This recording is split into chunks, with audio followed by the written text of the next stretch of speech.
It's a little warm in here. I'm gonna have to fix the sound. Okay, so I ran into a problem recording.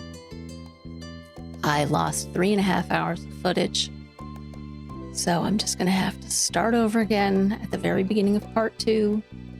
So this episode's gonna be late because I'm gonna record as much as I can and then edit and then process it and then put it up on YouTube. And so it'll probably be late. So I hope it will still go up sometime Friday, Eastern time. Fingers crossed. It's not been a good day, but hopefully this will fix it. I will try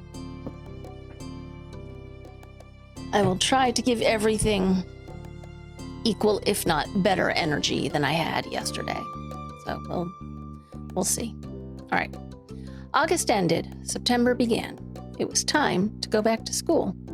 Lizzie groaned and complained the entire first week, just like me. Oh, yeah, speaking of groaning and complaining, did I do my intro? I don't remember.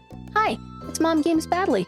There are plenty of moms out there who are fantastic video gamers and who know how to record stuff properly every single time, but I'm not one of them. I still enjoy playing. I hope you'll enjoy hanging out with me while I play Happy Pride. We are playing the queerest games we can find for the month of June. This is Our Life Begins and Always, which I guess it appears that you can play it as a straight cisgender couple, I guess. At least from what I've seen so far, you can. But that's not how I'm playing it. I'm playing it as a non-binary character. So just to have some NB representation out there.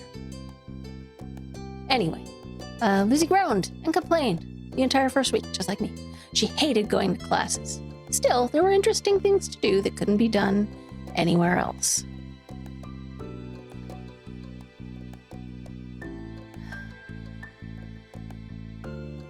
You weren't sure how Cove felt about it. Am I capturing the cursor? Yes, I am. All right, good. He was enrolled that year. That was like a sign Cove would be staying in Sunset Berg for a while. At school, he was all right, but kept his distance from the other kids, from what you saw anyway. Originally, he treated you like everyone else, passing by as if you didn't know each other. But as the years went on, the two of you acknowledged each other more and more.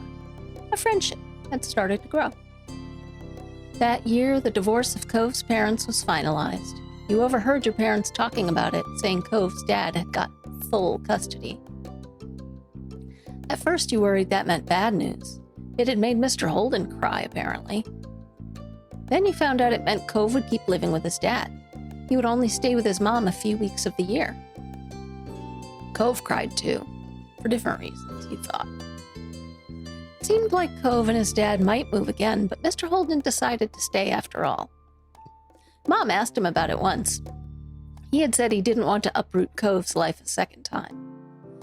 Mr. Holden tried to get Cove to like Sunset Bird more. He kept encouraging his son to go out and see the place. Sometimes Mr. Holden volunteered you to spend time with Cove. You aren't sure how well it worked in changing Cove's thoughts on the town, yet it might have been part of the reason you and Cove ended up growing closer. Cove never talked to anyone about what happened with his parents, and withdrew whenever it was brought up. It was hard for him, yet nobody knew how to help. Oh, hang on a second. Sorry. Just realized that I need to be a little bit further over. Yeah, okay. So I'm going to be cropping that edge out if I can. We'll see.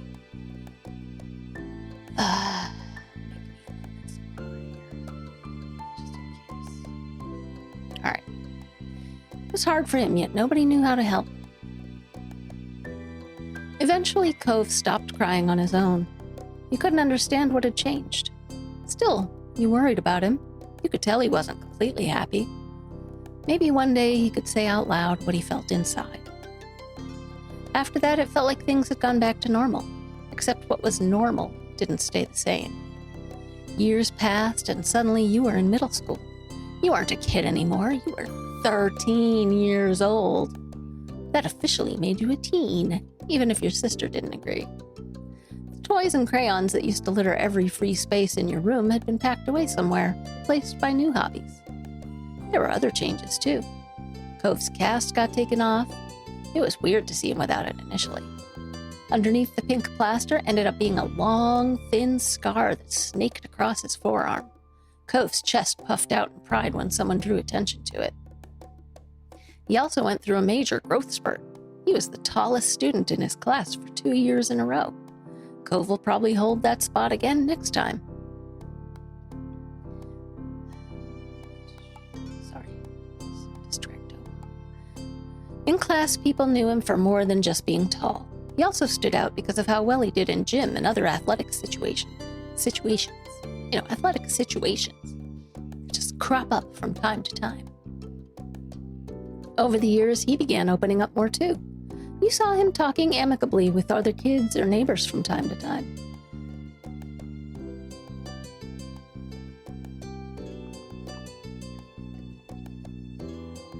And the only kid that came to visit the neighborhood when you were little, Shiloh, well, he was gone. Ah, I'm gonna miss Shiloh. He was a cute kid. He seemed very sweet. He and his mom moved back south because of her work. Oh, they were from the south. Could have been doing a southern accent this whole time. Just 1 year after Cove came to Sunset Bird. It had been really upsetting when he left. Lizzie was inconsolable for weeks, but nobody talked about Shiloh anymore. It was a long time ago.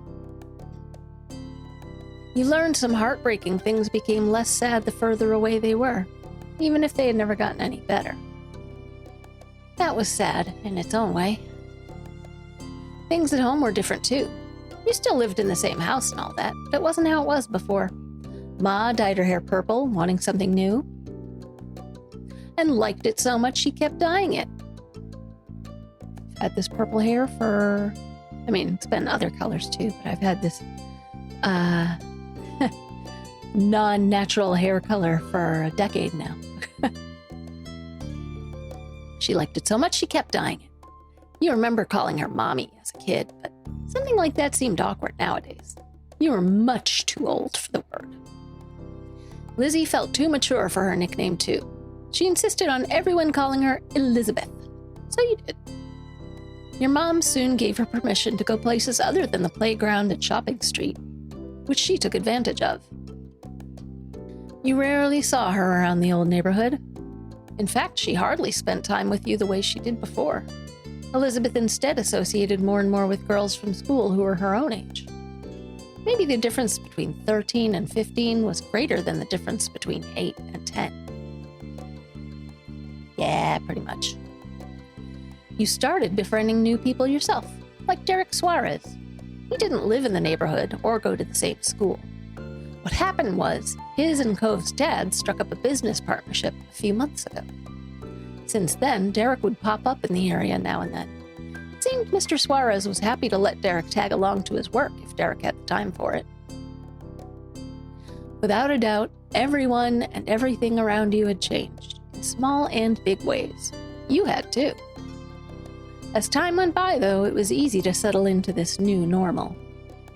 Then, before you knew it, school was over, and summer vacation had come again. It was the first day of summer vacation. The sun was as hot as ever, but you were inside and away from its harsh rays.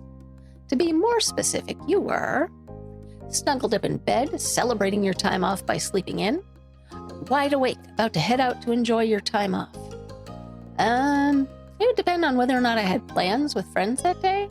If I had plans I was excited about, I would probably be wide awake, but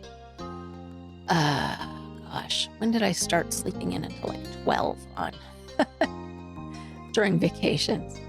Not until a little bit later, so let's say wide awake. You made sure to slather on a generous amount of sunscreen so you didn't get burned. You were looking in the mirror, studying the clothes you had thrown on, when your bedroom door opened without warning. All right, hang on, I gotta make myself a little bit smaller here. I'm covering the text. And no.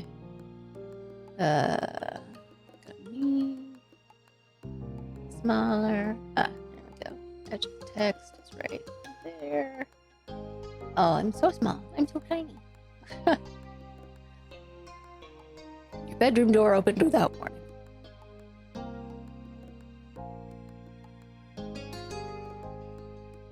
In the reflection, you saw Elizabeth raise an eyebrow.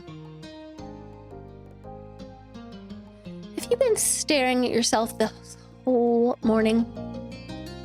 Could you knock next time? Ugh, go away. Good morning, Elizabeth. Could you knock next time? She ignored that, crossing her arms over her chest with a disgruntled expression. Clearly, she hadn't come in just to see you. Mom told me to tell you that your friend's at the door. He brought some happy summer gift from Mr. Holden. Mom wants you to take it from him. Say thanks or whatever. Come on. So come down already. Be right there. Okay, fine. Really? That's great. I'm coming. I'll be there when I'm there. Oh, so friends here? That's great. I'm coming. Elizabeth said nothing else and left, having done what was instructed of her. Now alone, you focused on the mirror once again. Your reflection hardly even fit in the frame. You're very tall. Your reflection went over the whole length of the mirror. You're pretty tall. Your reflection fit comfortably in the frame. You're average height.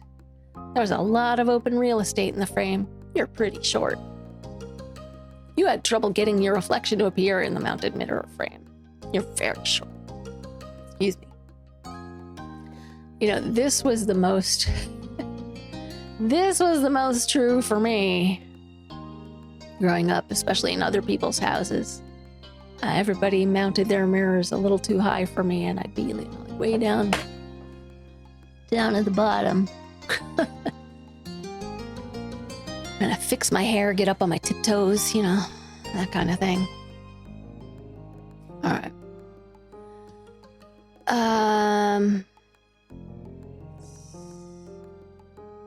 Pretty short. You could relate to Derek how it felt to be smaller than people thought you ought to be. Your shortness seemed even more drastic when compared to Cove, who was unusually tall. You liked your height. You weren't sure how to feel about it. You were kind of self-conscious over it. Not sure how to feel about it. I was comfortable at home because everybody else was short too. So. Things kept changing. With the height you actually had and what the impression of that height was based on your age, it was confusing. Then you put the finishing touches on your outfit while ruminating on the situation. Careless as they had been, Elizabeth's words piqued your curiosity. You planned on going over to see what Cove was up to, so this worked in your favor. Your reflection grinned back at you. You were looking forward to seeing it. You left your room, going down the stairs 2 steps at a time. Step 2, second chance. You spotted Mom first, reclining on the couch. She held a magazine in her hands, which she was perusing through. Morning, Mom. She looked up at your greeting, a smile instantly appearing on her face. Thanks. Good morning, Jamie. Thank you for coming down. Ma's at the door with Cove. He can't stay over today, unfortunately. Why don't you go and thank him before he leaves? You nodded and made your way to the front of the house. Just as she said, Ma was there making conversation. She must have heard you because she looked over her shoulder. Oh? That's purple? Look who finally made it. Morning, sleepyhead. Ma reached forward and you knew she was about to pat you on the head. She was taller than average for an adult woman, so at your height you were absolutely tiny in her eyes. You let her do it. You happily let her do it. You tilted your body aside to dodge. You pushed her hand back and laughed. You pushed her hand back and groaned. I'm going to push her hand back and laugh. So it's like you're drawing a boundary, but you're friendly about it. Ma could be so ridiculous, you thought, but that was okay. You're the last one down today, you know that? Life isn't a race. Morning. I was going to stay in longer, so you're welcome. Sorry about the wait. What'd we get? I was going to stay in longer, so you're welcome. Yes, thank you for gracing us all with your presence this fine day. With a small laugh, Ma stepped aside. Cove was just as you remembered, exactly how you came to know him to be. He leaned uncomfortably to the side in your doorway as the longer strands of his hair idly drifted with the breeze. His features were pinched in embarrassment, and he shifted from one foot to the other. He was holding what must be the much-talked-about gift. At first glance, you figured it must be a bouquet of flowers. Then you gave it a real look. No, instead it was carefully cut fruit. It made a lot of sense that it was actually from Cove's dad. You had to suppress a laugh at this showing. You couldn't imagine many folks buying that sort of thing for their own personal enjoyment. That kind of arrangement was built for the presentation, likely to impress whoever was inevitably going to receive it.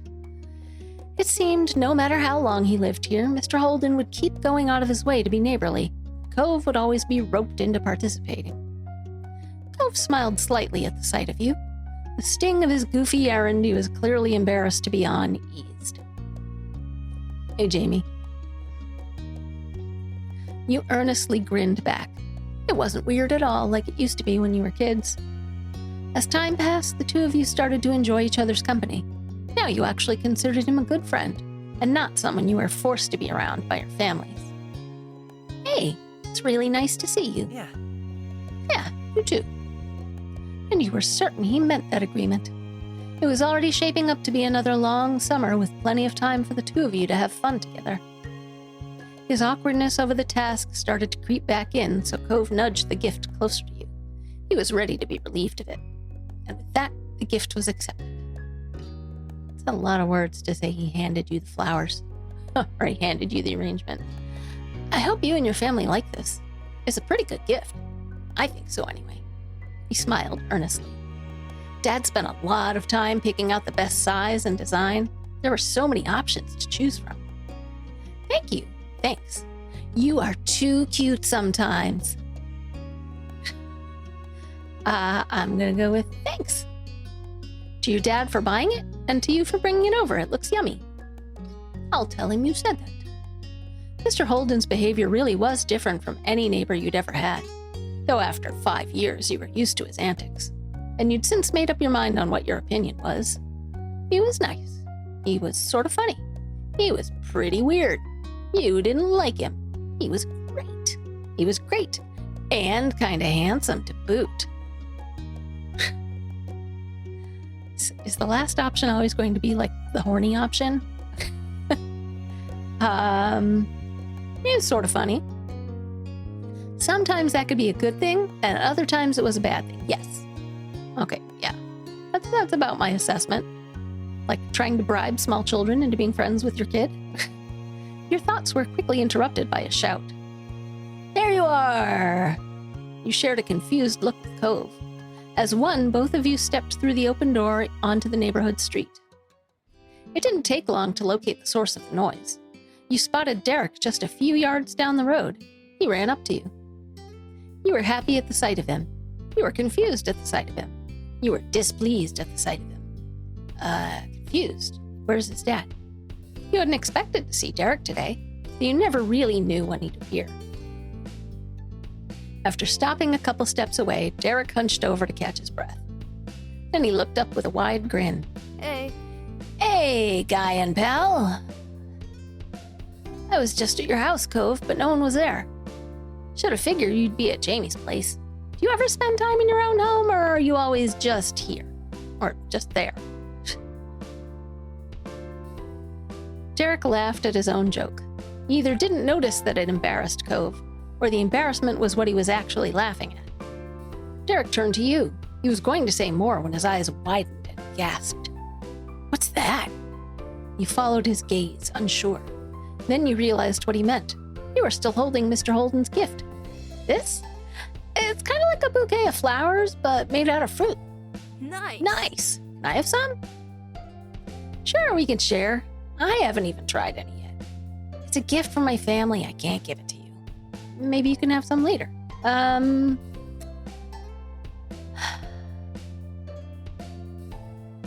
Okay. I will... it's generous to say we can share, but it's really meant for my whole family, and nobody else has had any yet. Let's say maybe you can have some later. Derek grew more excited by your words, bouncing on the balls of his feet. Awesome! Then he nodded his head as if to clear it. Anyway, that's right. I came here because I needed to say something big. He paused, possibly for effect. There's some other kid here in Sunset Bird. Cove was as surprised as you were by the news. Such a reaction made sense. No one around your age had moved here since Cove did 5 years ago. Were they with their family? Maybe they were cutting through. Nuh-uh. The new kid was all by himself, just walking. Did you talk to him? Nope. I came to report the sighting right away. Kid had green hair, glasses, was pretty small, and seemed really upset about something. I hope he didn't leave. You blinked. Slowly, you looked over to your longtime neighbor. That sounds a lot like you, Cove. When you first got here, anyway. Kinda does, doesn't it? That's weird. He sounded almost fond, a small smile playing on his lips. Derek snickered good-naturedly. I can see that really well now that you say so. But what do you say? Let's go find Cove's look-alike. We should all meet him. Sure. I'll do it. Sure, I want to see who this person is. Derek grinned, then he pointed down the street the way he came. Last I saw him, the mystery visitor was going in this direction. Nothing else needed to be said. The three of you were off, with Derek leading the way. I didn't put the bouquet in the fridge. Derek brought you to the beach, and as a trio, you made your way down the shore to the old playground. You walked the familiar path in a comfortable silence. When you were almost there, you spotted the kid in question. His bright colors almost shone like a beacon beneath the rays of the sun. He scuffled around, kicking up the sand as he paced. It was true, he certainly seemed upset, but you didn't think he was sad, like you had originally pictured. No, with his erratic movements and scrunched-up expression, he came off angry. You were curious about him, and what he was so mad about. Derek must have felt the same as you. He waved wildly, calling out to the boy. Hey, guy, over here! Jeez. The kid whipped around, an impressive scowl carving deeper onto his face. His eyes were tired, but a strong, hostile energy still radiated from him. What? What? What is it? What do you want? The sharp tone made Derek flinch. He shifted on his feet. What's your name? Jeremy. Was that it? No. I'm Derek. That's Jamie and Cove. We were just walking around and saw you, and we wanted to say hi. There aren't a lot of kids our age in the neighborhood. Yeah. Oops, hang on a second.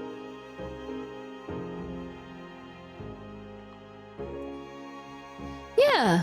So, it's cool to see someone else here. Strangely, Jeremy grew furious by your response. If steam could erupt from a person's ears, it would have happened then. They did bring me somewhere stupid. Of course, I knew it. What? My parents. My parents. They're the ones who brought me. I didn't walk to this town. Can you not figure that out on your own? Right. Right. My dad brings me to Sunset Bird, too, when he has to come for work and all that stuff. It's not bad. That earned him a glare from Jeremy. Derek winced beneath it, glancing away. It was a struggle to remain friendly with this Jeremy guy. I mean, I wouldn't want to come here for a real vacation probably either. That's an understatement. This doesn't count as a vacation. It's a waste of time. A chore. My parents' family is nearby and we just had to come see them. Ugh. If they're your parents' family, doesn't that make them your family too? I guess. That's a pretty good reason to come by. Did you want to go somewhere else? No. Jeremy crossed his arms with a huff. He turned away. Sorry, my ride is here. It's a huff and I'm leaving in it. They should have gone by themselves since they cared so much and left me home. But I'm not allowed to be by myself. Pfft. Makes no sense. They're the ones who don't know how to do anything. And I'm the kid? You kept quiet. You shouldn't talk about your parents like that. Sorry, it must suck being forced to do something you don't want.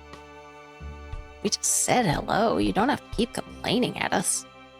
Calm down. You don't have to yell so much. Who peed in your cereal this morning? All right, now I confess that the first time around, I chose to be sympathetic in an effort to try to, like, reach out to this kid. And again, I wonder if these are color-coded in some way, or if it's just they're alternating colors, you know, blue, green, yellow, blue, green, yellow. Oh, no, blue, yellow, green. So yeah, I wonder if if you go like one color way the whole time, if that gets you a particular result. I suppose I should stick with as many of the options I did before. Well, I'm really tempted to go with who peed in your cereal this morning.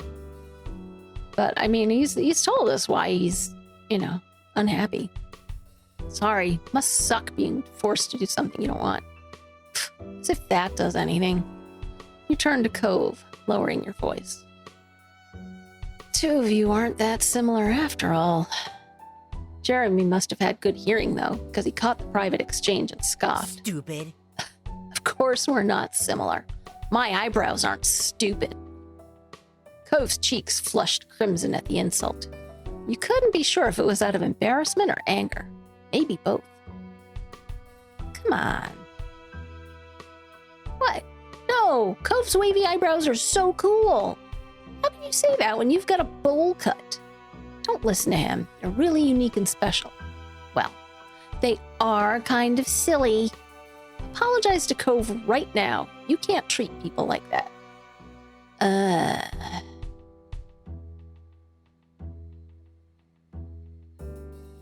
think we need to be like directly affirming, but without being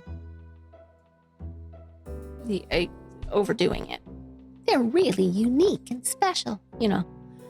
But demand an apology. You apologize to my friend, asshat. Cove smiled weakly. Okay. I'm sorry. Your eyebrows are so terrible. You just rolled your eyes, crossed your arms over your chest, you shook your head. You patted Cove on the shoulder. You lunged toward Jeremy. Die, fiend! You will pay for this insult. You grinned at all of this. I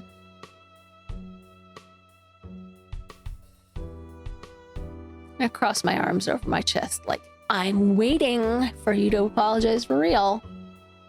You are getting really tired of this.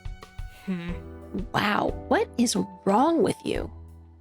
Instead of taking offense, Jeremy only parroted Derek's words in a nasally voice. Wow, what is wrong with you? Meh.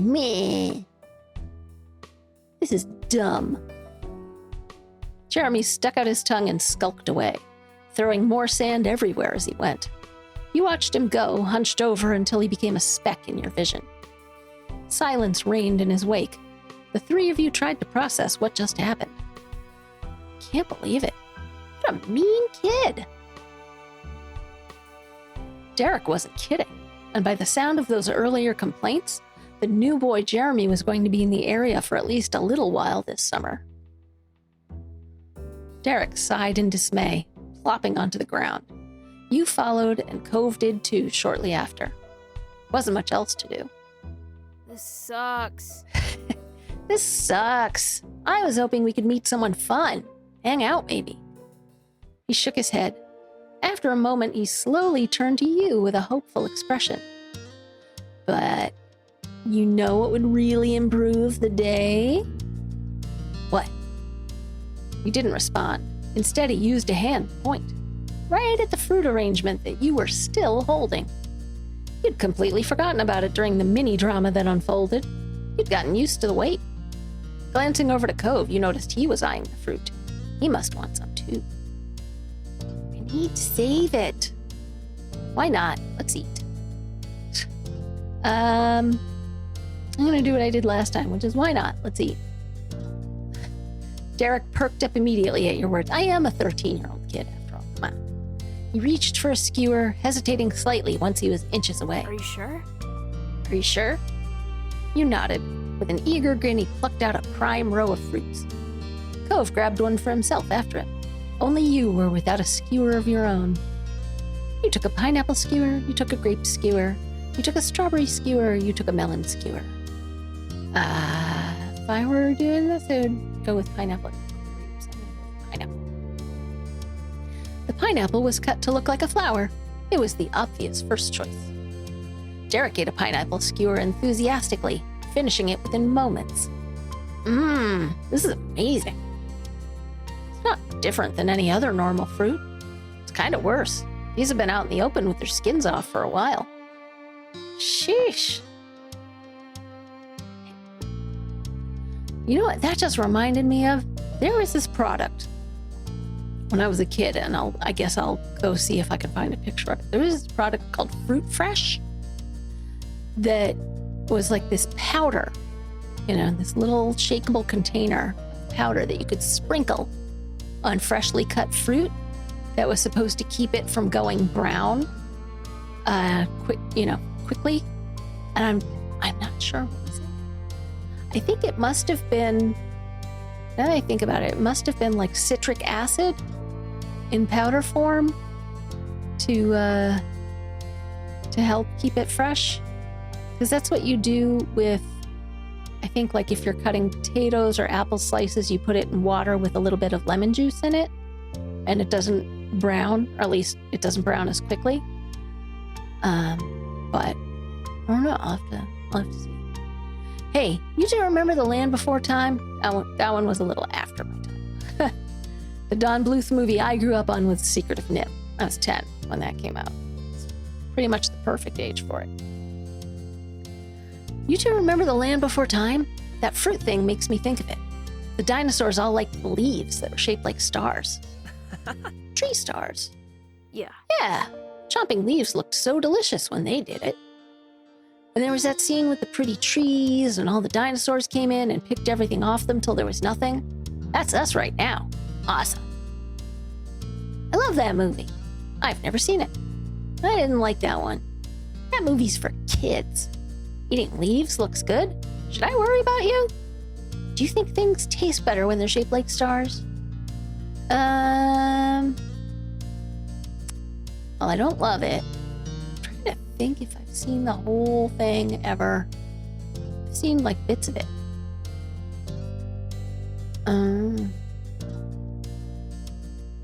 I didn't like that one.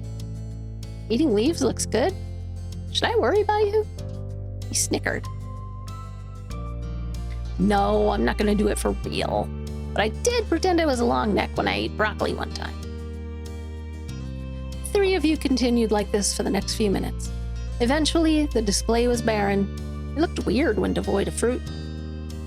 Hey, we weren't supposed to eat all of it. It did help make you feel better. Eating it all hadn't really made you feel better.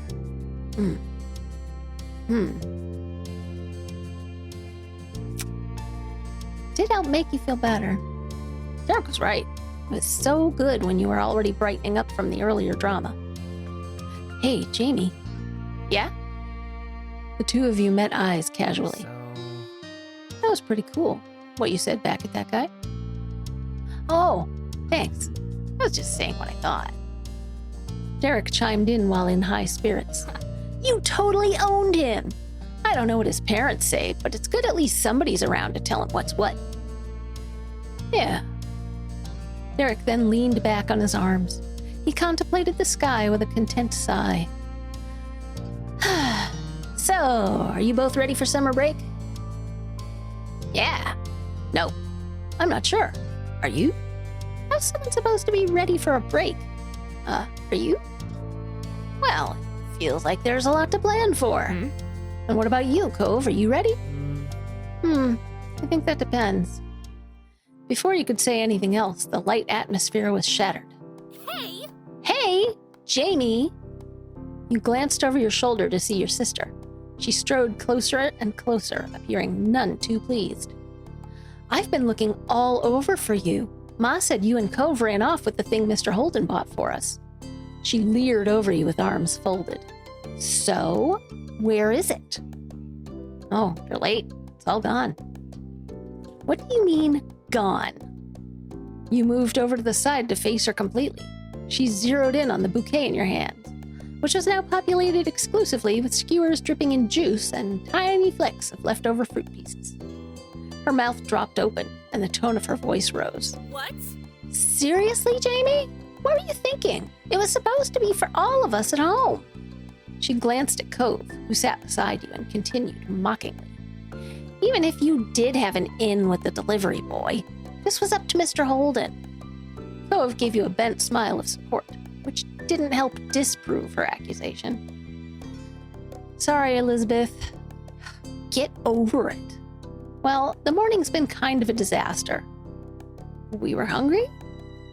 It wasn't us. A seagull came down and ate it all while we weren't looking. Come on, we're 13, not 6. Well, the morning's been kind of a disaster. Elizabeth narrowed her eyes, not at all placated. Oh no, I think I hear the mean kid coming back. We better get out of here. Elizabeth blinked, confused, and looked around. What? What kid? I don't see anyone. Derek didn't bother explaining. He just launched to his feet and ran off. Cove hopped up too, gladly taking the opportunity to exit the situation. He followed after Derek, but he sent a look to you from over his shoulder. You turned to watch Elizabeth. She stared back, brow raised. You ran. You stayed. Now I'll face the music. You didn't make a break for it. Instead, you carefully got out from the sand, bouquet still in hand. Once you straightened up, Elizabeth smiled affectionately over at you. Come on. Come on, fugitive. You nodded, then gazed at the empty bouquet. How would you explain what happened? You know, you could tell them those boys ate it all. They bailed, so they don't get to tell the story. Moms would never need to find out. You'd let me get away with that? She bumped your shoulder. Winking cheekily. What else is family for? You laughed together, making your way home side by side. When you and Elizabeth had returned earlier with the empty bouquet, Mom was bummed she didn't get anything. Ma consoled her with a promise to make her a fruit flower of her own later. Elizabeth said nothing about how it came to be empty, and the event was dropped without question. Woo, we got away with it! You think they were just happy you and your sister seemed to be in good moods.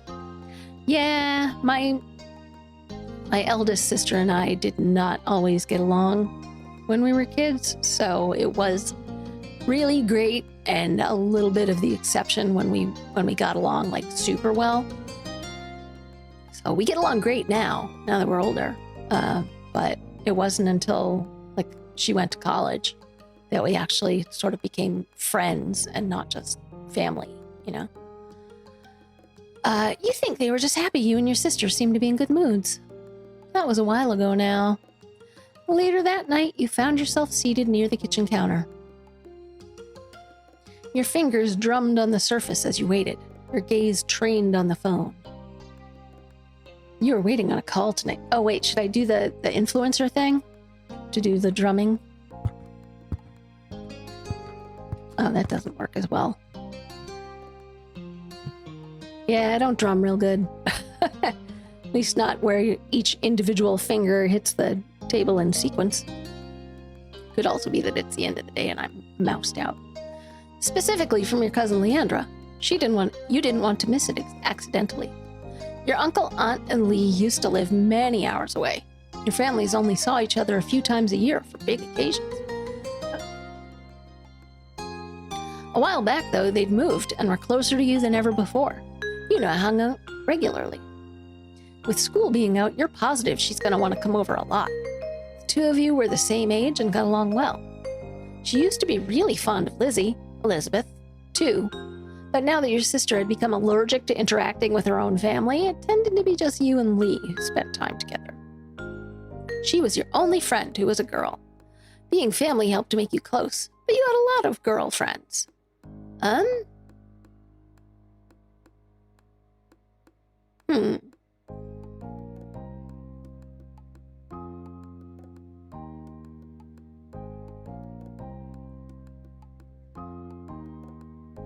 No. When I was 13, I kind of had equal number. Even though you weren't a girl, you befriended them pretty well. You also had a lot of non-girl friends. What kind of gender someone was didn't seem to make any difference in who you got along with. Then the shrill ringtone announced an incoming call. You jumped before grabbing the receiver and pressing it to your ear. Lee, finally! Who is it? Johnson Residence, Jamie speaking. Hello? Johnson Residence, Jamie speaking. You were greeted by a distorted, high-pitched giggle. What? Why do you sound so weird? Mom answers the phone like that sometimes. It's supposed to be polite. You should go with hi. That was something a robot would say. There was static on the end, as if Lee was shifting wherever she was. So, can you believe school's actually over? I thought it'd never be done. Now we don't have to do any of that boring stuff, and we get to hang out whenever we want. Speaking of hanging out, Lee, can you wait a second? Let me just head to my room. Oh, yeah. Hiya! You got up from your seat at the counter. Luckily, the phone was wireless, so you didn't have to worry about any cords tying you down. Ooh, fancy. Fancy. We had a regular attached to the wall phone when I was a kid. Your mom's had a rule about not moving the phone unless a call was in progress, which was why you'd been sat by its cradle waiting for Lee to call. Yeah, you leave it off the cradle too long and the charge dies in it, so all of a sudden you have no phone. So, even if it's not on. Your mom's could be really unfair. You thought that made sense. You didn't like it, but it had to be that way. You thought that made sense. It was nice to keep everything in its proper place. But now that Lee had called, it was okay for you to go upstairs to your bedroom and talk to her. You jogged up the stairs, taking 2 at a time, smiling. After you had arrived, you shut the bedroom door firmly behind you. You took a seat on your bed. All right, I'm here. Cool. Hey, did you know the girl down the street from me has her own phone now? A cell phone. She doesn't have to wait for someone else to stop using it or anything. Wow, really? The thought of someone having a phone that was all their own seemed unbelievable to you. What is this, 1995? Right? I wish I had one too, but my parents said I couldn't get my own phone until I'm more grown up. Wish they'd changed their mind. We could call each other every single day and no one would be able to stop us. How great would that be? Really great. But wouldn't I still be using a home phone? Too bad that's so far away. Too bad that's so far away. I know. I could probably get my own phone without them if I was that old. She sighed dramatically. I bet I'm not going to get one until I'm all the way in college. Squeezing the phone between your shoulder and ear, you puffed up your pillows and made yourself more comfy. It was strange to think of a time when normal school would be over, and you'd have to choose whether or not to go to a college. School was such a big part of your life right now. Studying didn't come easily to you, though you tried hard. You worked about as hard as most people and got pretty average results as well. You never tried much, but you still didn't do that bad. You didn't bother at all in school, and your grades reflected that. Everything in your classes came easily to you. You worked hard for your excellent grades. I was a bright kid in the gifted and talented program until budget cuts ended the gifted and talented programs. But yeah, I was able to coast for a long time where everything just sort of came to me and I sucked up information like a sponge.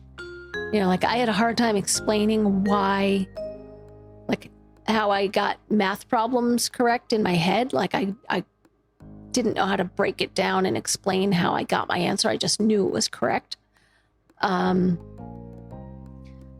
So I didn't really, because things came pretty easily, I didn't develop good study habits. And then I hit 8th grade and things got a little bit more difficult. And all of a sudden, I was getting lower grades and it was a mystery. It was much more stressful trying to kind of, figure out how to study at that point. You never tried much, but you still didn't do that bad. Yeah, I didn't get grades that were that bad, but coasting by had become routine for you. Teachers had warned you that you wouldn't be able to do that forever, but you figured it was enough for now. You felt a lot of pressure to get higher grades than you did last year. You hoped to do just as well this year, but it wouldn't be a big deal if they dropped some. You were confident your grades would remain great. You had no plans on getting excellent scores this time around. You were confident your grades would remain great. You could definitely turn things around from here on. Yeah, you tried to sound engaged, but your mind had decided to go back to school despite the season. We knew you too well to be fooled. You sound so spacey. What's up? Just thinking about school. Lee groaned. Are you thinking about how we don't have to think about it because it's summer? That's what I'm doing. I'm looking forward to going back. Let's make a petition for more vacation time. It's so awful. I hate going. Come on, it's too scary not to think about it. Let's make a petition for more vacation time. Yeah, everybody in class would sign it. Maybe some of the teachers too. Yeah, there's still state requirements for the number of days you have to go to school in a year. But I guess school isn't all the way bad. You can do some good things there. You can just do more when school's out. Learning new things can be cool. Gym is pretty great, though. I would never say that. That's fine. That's fine and cool if you enjoy that sort of thing. I do not. It's the easiest way to hang out with people not in the neighborhood. The cafeteria lunches at my school could be better than they had any right to. Could be better than they had any right to be.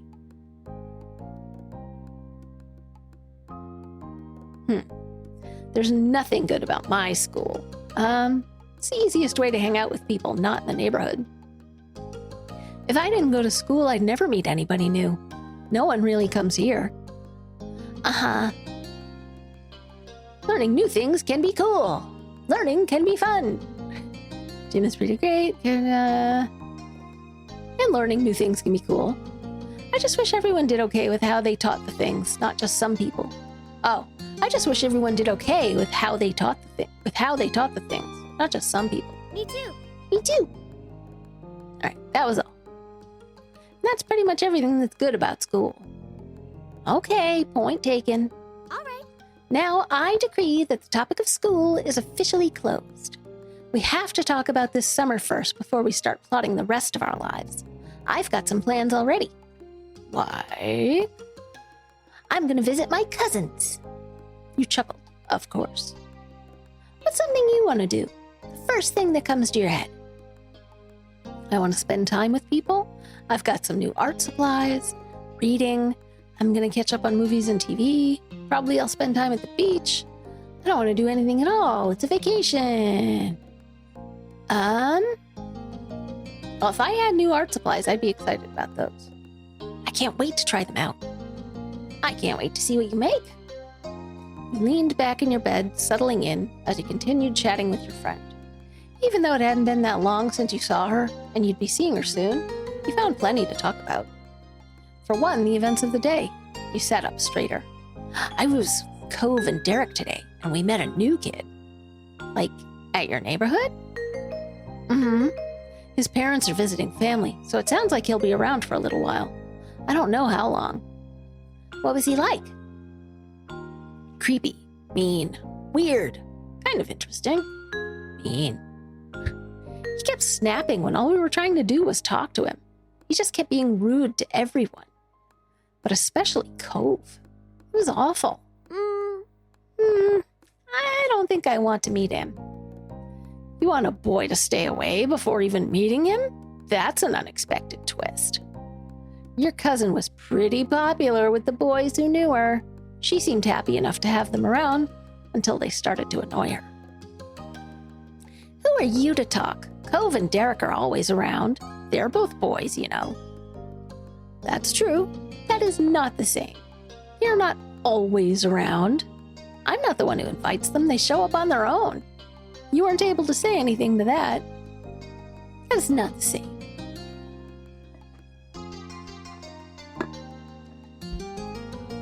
Lee laughed at your rejection of the idea, deeply amused. After a moment, you chuckled along with her. There was a stomping noise approaching your room, heralding the arrival of your irritated older sister. She flung the door open, a frown etched on her face. The little adventure from earlier hadn't gotten you any goodwill this time, it seemed. Come on. How long are you going to hog the phone?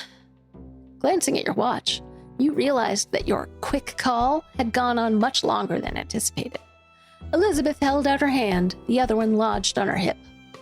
She noticed the realization on your face. Time's up. Gotta go. I'll see you soon, okay? With a sigh, you said your goodbyes to Lee. Oh, sorry for being long. I'm still using it. No, get out of my room. Gotta go. I'll see you soon. Bye. Okay, see you. Tell Elizabeth and your moms I said hi too.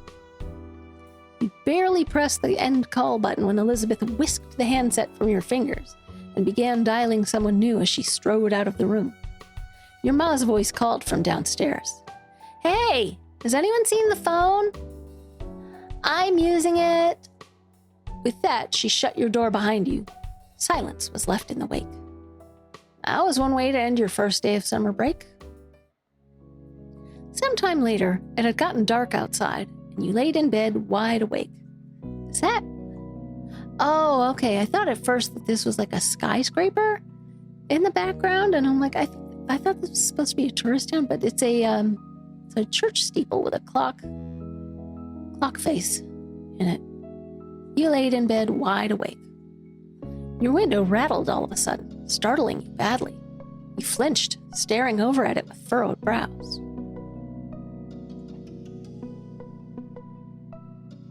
Gotta furrow them real good. From your vantage point, you saw only the moon and an open sky.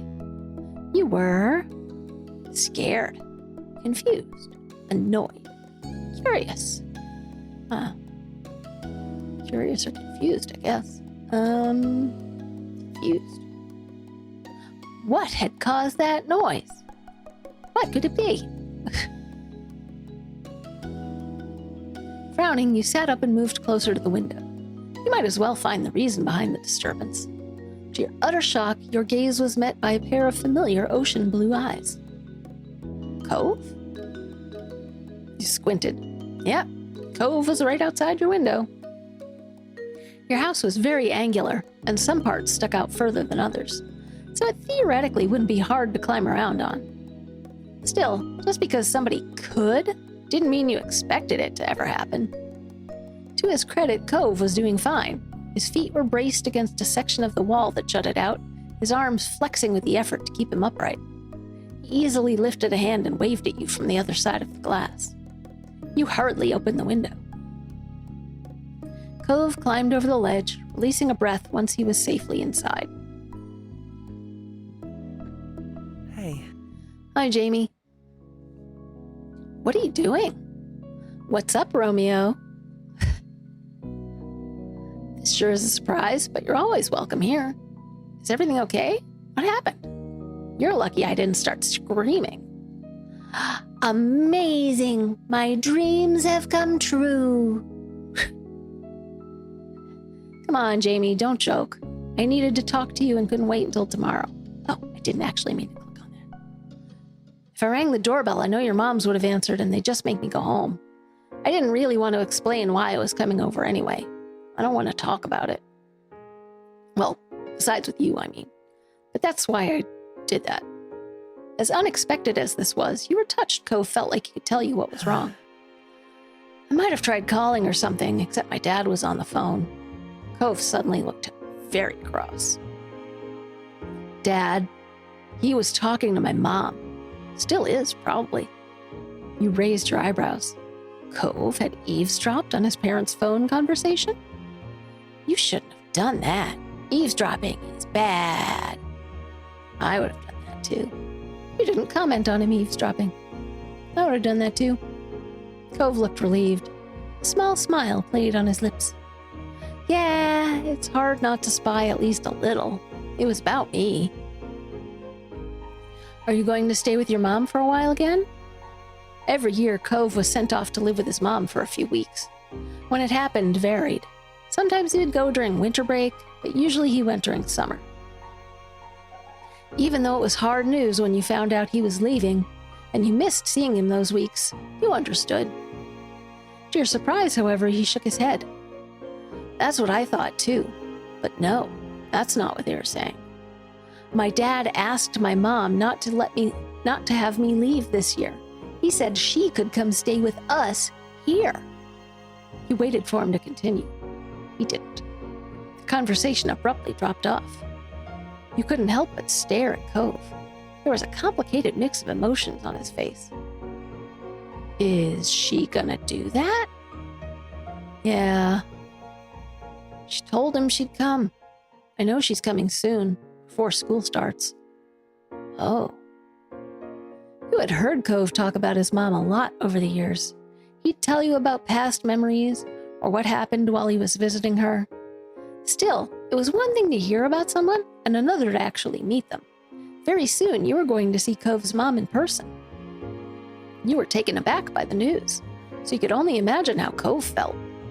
Oh, just realized my computer fan sounds like a plane taking off. I gotta turn on my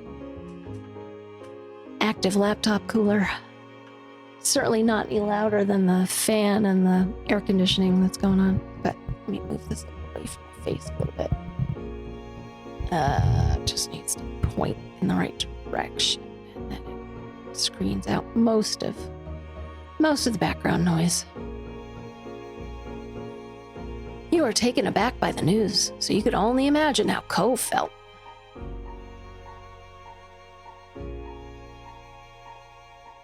You looked over at him. He was pacing across your room, his features pained with dread. Before, they'd barely stay in the same room long enough to have lunch. Now we're gonna all be together again. The three of us. After all this time? Just for a few weeks? I know I should probably be happy they can talk to each other now. I'm still not. I'm just confused and freaked out. And now I feel really bad for feeling this way. Janie, it's so... His fists tightened and his eyes became misty. I shouldn't keep getting like this. It's been a long time already and I'm not a little kid. Though he wouldn't meet your eyes, you knew he was waiting for you to say something. There's nothing wrong with feeling bad. That is hard to deal with. We can deal with this. I'm sorry, Cove. You know I'm here for you. Yeah, that's a lot. You didn't know what to say. Let's be affirming. There's nothing wrong with feeling bad. That is hard to deal with. The tense line of Cove's shoulders eased. Thanks.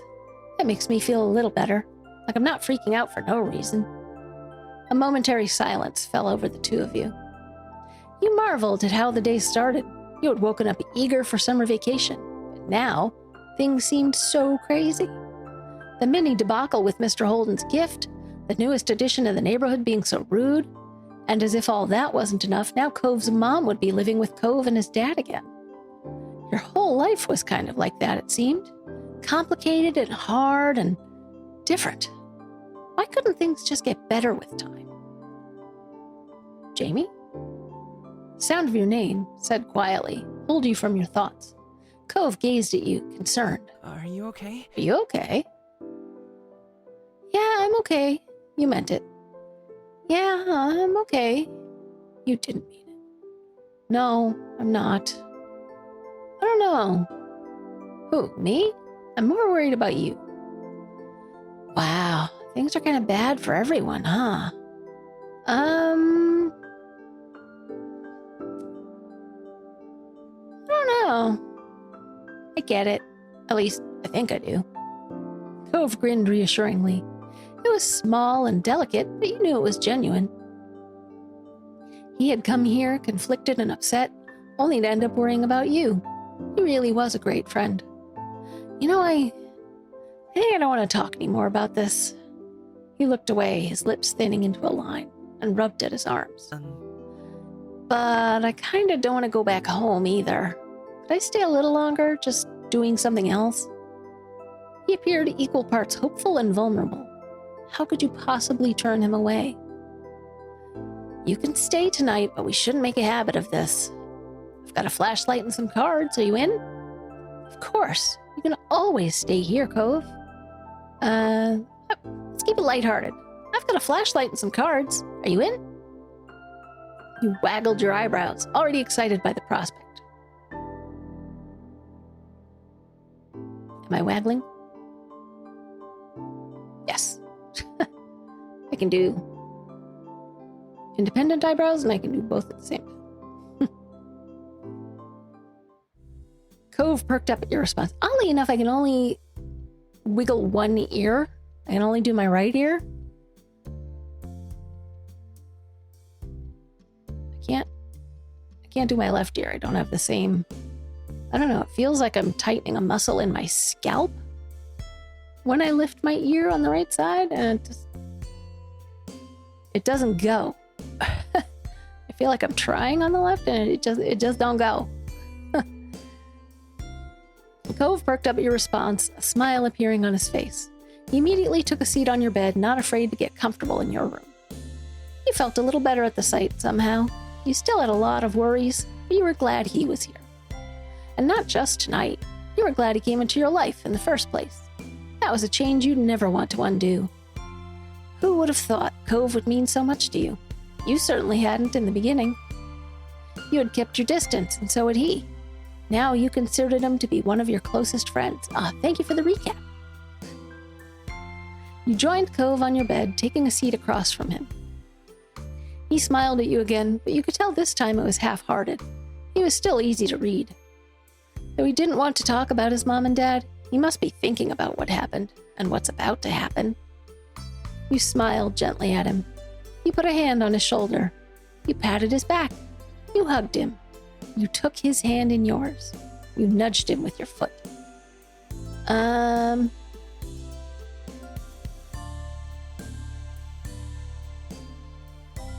Nudge him with the foot.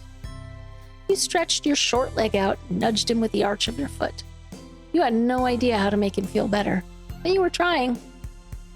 Cove blinked, confused, before he swatted your foot away, but his expression softened into something more natural. Conversation was stilted and broken often by silence at first. Then both of you were able to get into your usual candor. As your secret hangout session stretched on, you thought that you truly wanted to keep having moments like this with him. You hoped a day would never come when life decided that the two of you would have to part ways. And you knew Cove felt the same. I wonder if that possibility might arise some point in this story. I wonder. You opened your tired eyes, groaning as they adjusted to the bright light that was streaming through your window and warming your peachy skin. But, you know, something I haven't considered is that this game might be pitched to a younger age group. Like, not just, young adults, but like maybe it's pitched at kids who are like 12, 13. And then the little kid stuff is a little more immediate and makes more sense, and this takes on more importance, and then later teens and young adult life in this story is more of a fantasy kind of thing. I don't know, because the writing seems very kind of young, cross between like juvenile fiction and young adult. All right, I'm gonna save over this one. Yes. I just feel like I should save periodically here. You opened your tired eyes, groaning as they adjusted to the bright light that was streaming through your window and warming your peachy skin. With a loud yawn, you rolled away from the sunlight and blinked a couple of times, clearing the sleep from your eyes. Clearing the sleep from your eyes, before realizing with a start that it was actually morning.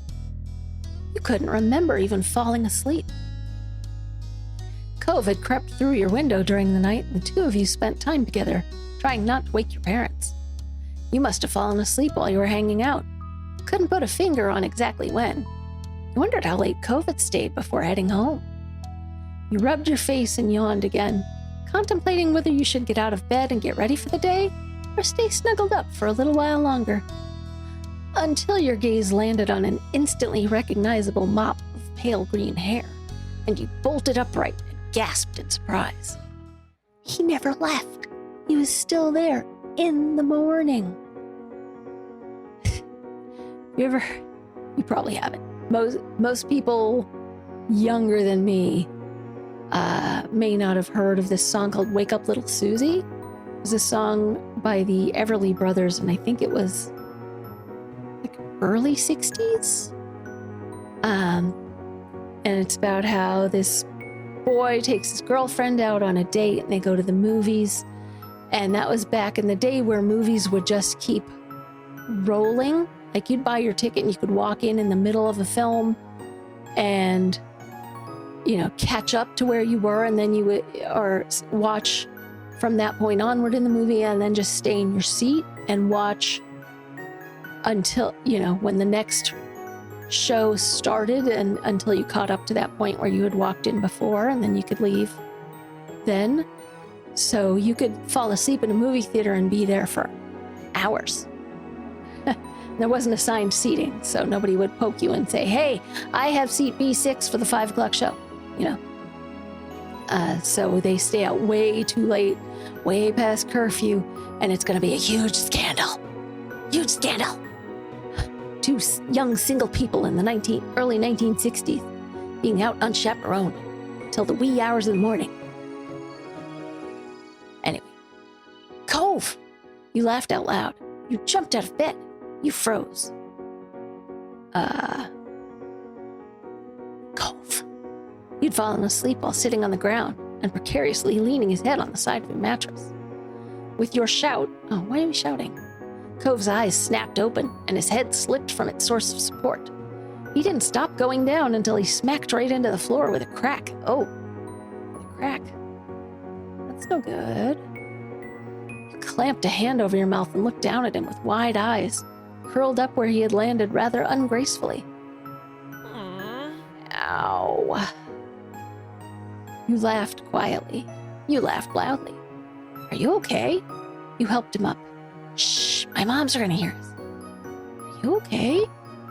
You winced at his tumble, hoping no one else in the house had heard either of your outbursts. Yeah, I'm alright. Cove rubbed at his forehead a little. You weren't sure that was entirely true. If either of your moms found out Cove had slept here last night, the two of you would be in big trouble. Cove blinked at you a couple of times, his eyes growing in panic, as some thought that only he could hear settled in his mind. Oh my god! Oh my god, I fell asleep. You weren't exactly sure what to do as you watched Cove pace your room, looking around frantically. Cove's hands flew to his face, letting out a sigh of relief when he found his glasses right where they were supposed to be. Despite that, he hadn't calmed down completely. The atmosphere was still frazzled. It's going to be all right. We are going to be in so much trouble. Just calm down. Settle down before moms hear you. You didn't say anything. Either settle down before moms hear you, or it's going to be all right.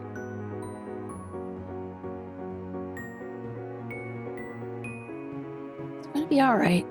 You just need to leave before anyone notices you're here. If they knew, we would have heard about it already. Cove nodded, his shoulders tensed as he fixed you with a firm stare with his turquoise eyes. Letting out a heavy sigh, he ran a hand through his hair in exasperation. He couldn't look at you again as he spoke. I'll see you later. You were confused how all this had played out, but hoped that was true. Yeah, see you later, Cove. At that, he glanced at you once more. The expression was placid. In all the panic, he was stopped ever so briefly by a moment of clarity. Thanks. Again. You're a good friend, Jamie. He firmly whispered the words so there was no room to doubt he meant it. You're a good friend, Jamie. But he turned away from you before you had a chance to respond or even fully react. In a matter of seconds, he had climbed over your bed and opened the window.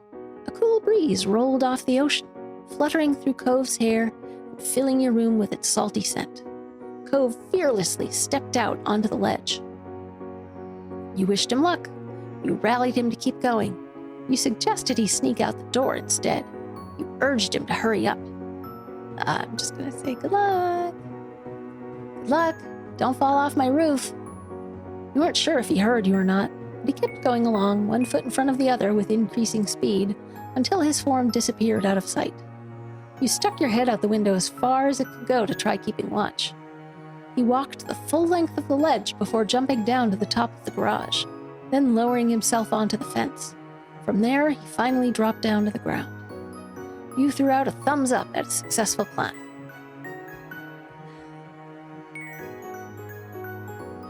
He ran off toward his house without stopping, disappearing behind the side of another building.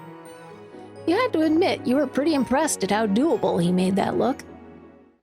With a little sigh, you reclosed your window. Deciding there was nothing more you could do, you hopped off your bed and got ready to head downstairs for the day. You put on your slippers. You checked yourself in the mirror. You made your bed. You just left. Check myself in the mirror real quick. You certainly looked like you had just woken up, with your purple hair sticking up all over the place. Taking a comb from your bedside table, you attempted to fix and smooth down some of the messy strands. You took the stairs, slowly attempting to mask your face into a look of innocence. You were sure that someone would have come into your room if they had heard anything strange. You couldn't be too careful. You had to play it cool. When you stepped into the living room, Elizabeth was there, tapping her finger on the counter. Good morning, Elizabeth. She looked you over immediately, her eyes squinting at the greeting. Why? Why are you being so weird? You hadn't even done anything. Your big sister never missed a beat, unfortunately. Your eyes flickered left and right as you sidestepped her and headed toward the kitchen. Jamie? You shrugged it off. You clammed up. Wouldn't you like to know? Sorry. You excitedly blurted it out. You folded. Just gonna shrug it off. Not. You spoke so nonchalantly you almost thought she believed you. But you knew better. Further suspicious squinting occurred as she waited for something. But ultimately, she rolled her eyes and you weren't sure if you were in trouble or not. She didn't seem to care enough to dig any further. Whatever. And then she walked straight out the front door, letting it slam shut behind her, and you let out a brief sigh. Elizabeth went out most days to hang with her friends from school around town.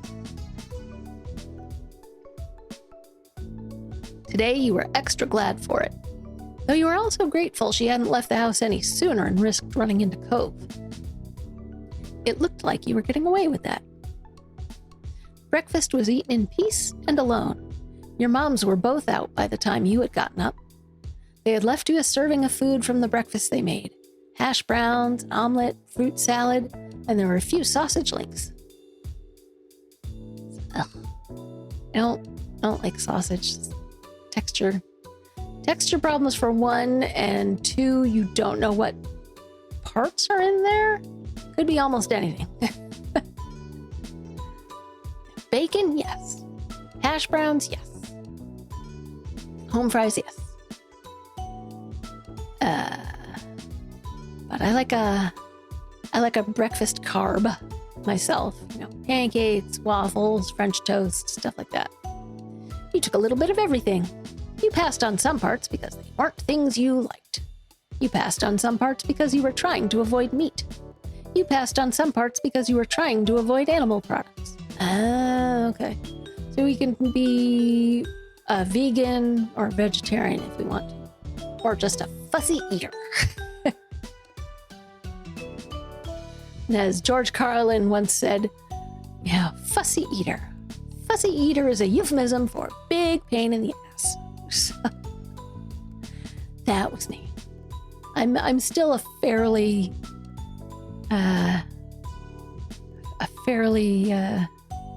picky eater. You appreciated that there was variety in the meals your moms made. The parts you did have were tasty. The day lazily drifted by at home, and eventually your parents returned. You pulled open the fridge again, lingering in the frosty air for a moment or two, before grabbing a bottle of ice-cold water and taking a long drink. It was a perfect, balmy summer afternoon, and you had decided to head outdoors and find something to do. You hadn't decided what that something was just yet, but you were sure something would pop up to occupy your time. As you were heading out the front door, you paused for a moment. You hadn't seen Cove since he had left that morning, and you couldn't help but think about what had happened to him. Would it be bad to go over to his house right now? Or to call him to check in? You stepped out of your house, still stuck in an internal debate with yourself, when a voice caught your attention. Hi. Hi, Jamie. Confused, you looked over to where an unrecognizable woman was waving. A friendly smile plastered on her face. You racked your memory for where you might have seen her before. Nothing came to mind. Not your school, or from the country club your moms took you to. You had absolutely no idea who the woman was. Ooh, country club. Ooh, aren't we fancy? The woman crossed the road towards you, and you were a little unsure whether you should stay put or go back into the house and lock the door. Oops, I'm sorry. Was that presumptuous? I've heard about you, but you have no idea who I am, do you? You shook your head, and she removed her sunglasses to reveal sparkly ocean blue eyes. All of a sudden, she seemed a little more familiar. My son lives here, and my ex, too. With a bent smile, she lifted a hand to point at the condo across the street from your own house. She was Cove's mom. You didn't know why you hadn't realized sooner, now that you'd gotten a good look at her. She seemed nice. She seemed sort of strange. She looked really young. It made sense that she was Cove's mom. She felt so different to Cove. She was super pretty. She does look really young, but it would probably be rude to comment on that. Physical appearance, it makes sense that she's Cove's mom, but she gives off a very different vibe. In the little time you'd been around her, she'd given off a totally different impression than Cove did. No matter your thoughts on her, you still felt taken aback that she had appeared here so suddenly. Cove mentioned she was coming, but you hadn't gotten the impression it would be the very next day. She extended a hand again, this time for you to take, and you studied the manicured fingers in front of your face and the assortment of bracelets that dangled from her wrist. I'm Kyra Priest. You can call me Kyra. Oh, should we go with Kyra or Kira, like Kira Sedgwick? Kira Priest? Kira Priest? I don't know, that might slide together too much. I'm Kyra Priest. You can call me Kyra. You shook her hand? You didn't shake her hand. And if she's sticking her hand out, I'm gonna shake it. You reached out and took her hand, and she shook yours firmly, grinning wide. I'm Jamie, but you already knew that. That I do. That I do. Cove's mentioned you to me before. It's nice to officially meet you, Jamie. Cove talked to you about his mom. He hadn't mentioned how he said things about you to her. What has Cove said about me? What are you doing here? Nice to meet you too. You kept quiet. What has he said about me? Oh, I can't tell you that. I've already said too much. She laughed good-naturedly. You couldn't be happy about that answer, though. Sound of a door opening and closing caught both your attentions, and when you turned toward the sound, it was to find Cove exiting his house, his eyes skimming the ground. Considering just how tall he had grown, you kind of figured his mom also would have been tall. She was much more on the short side, for an adult anyway. Cove's height must have come from his father. My baby. There you are. I thought you were going to keep me standing out here all day. You tried to catch Cove's eye as he walked toward you, but his gaze was firmly fixed on the sidewalk. When he finally crossed the road and looked up, he gave you a pitiful look. After the way he had acted last night, you knew he must be feeling pretty mixed up about this. You tried to wordlessly express that you understood. Cove and I are heading into town to grab something to eat while the snore is at work. Kyra beamed at Cove and ruffled his hair, which only seemed to upset him more. You assumed the snore she was talking about was Mr. Holt. Hey, you should come with us, Jamie. I'd love to get to know you better. Yeah, you should come. There was a pleading in his tone that you couldn't miss. Of course, we'll run it by your parents first. Responsibility and all that. Any whoosies. It'll give me an excuse to meet them, which I need to do at some point. It's important to be neighborly if I'm going to be roosting on this street for the time being. Any whoosies, let's go. Kyra walked ahead toward your house, and you hung back with Cove, who crinkled his nose as he watched her. Sorry. I'm sorry about her, but I really do want you to come. I don't want it to be just the two of us. Not right now. He leaned in closer and whispered while checking around for anyone who might hear. What happened? Oh. What happened? Did your dad know you were gone? Cove shook his head and sighed heavily. Dad was so focused on Mom showing up that he didn't even notice. I thought when I heard them on the phone last night that it was something they were planning for the future. This morning, Dad said it was supposed to be a surprise, and I guess I was surprised. She's going to be here all summer. Oh. You were surprised to hear that, too. Cove sighed again, even heavier. I'll go with you if you really want me to. He smiled, his shoulders relaxing a little in relief. Thanks. That'd be cool. The two of you headed over to where Cove's mom had just knocked on your front door and stood behind her. Mom answered the door after a minute, her eyebrows lifting in surprise at the group she found in front of her. You realized that, like you, she would have no idea that it was Cove's mom who was hanging with you. However, after blinking at the woman a couple of times and looking between her and Cove, realization seemed to strike her. Hello there, I'm Pamela. I see you've met my kid, Jamie, and I'm guessing you've already known Cove for a while. Kyra laughed, and you and Cove exchanged looks at your parents' weird sense of humor. I'm Kyra Priest, Cove's mom. It's so nice to meet you. A head of purple-brown hair caught your eye as Ma popped up behind Mom, squeezing herself in behind her. We have company. I was wondering what all the commotion was. She grinned excitedly at Kyra. The two of them introduced themselves and shook hands. Hello. Hi, Jamie. Cove. Cove smiled at Ma shyly, and she gestured a hand toward the living room. There's no use hanging around in the doorway. Why don't you come in? I'd love to, but I promised to take my son out to eat. I wouldn't want to hold you up with a surprise visit. I understand. You're welcome to stop by any time. Of course. I'll take you up on the offer when I can. Count on it. Would you mind too much if Jamie went with Cove and I? My treat. We won't be driving, just a quick walk down the road. Sure, that sounds nice. Have fun. I hope you all have fun. You gave your moms a look, and they smiled at you fondly. You were happy they were letting you go. You were annoyed they agreed just like that. Now, I want to support Cove. You could tell that Cove really needed the support, and you were ready to be there for him. Marvelous. Marvelous. expect us back in an hour or two. We look forward to seeing you again. Take care. Your parents waved goodbye to the three of you as you backed up onto the street. There was the sound of the front door closing behind you. I'm pretty positive I saw some restaurants when I was in the taxi, not too far from here. Yeah. Yeah, it's a tourist town, isn't it? There's a lot of them around. It was kind of strange to see Cove give someone this much attitude.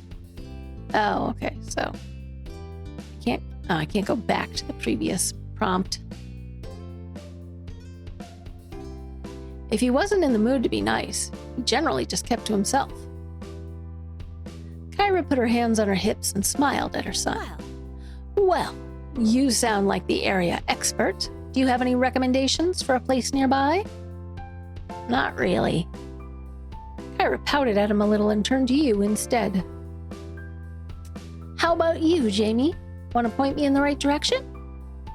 You shrugged. Not really. Sure, I have a couple of favorites. You nodded.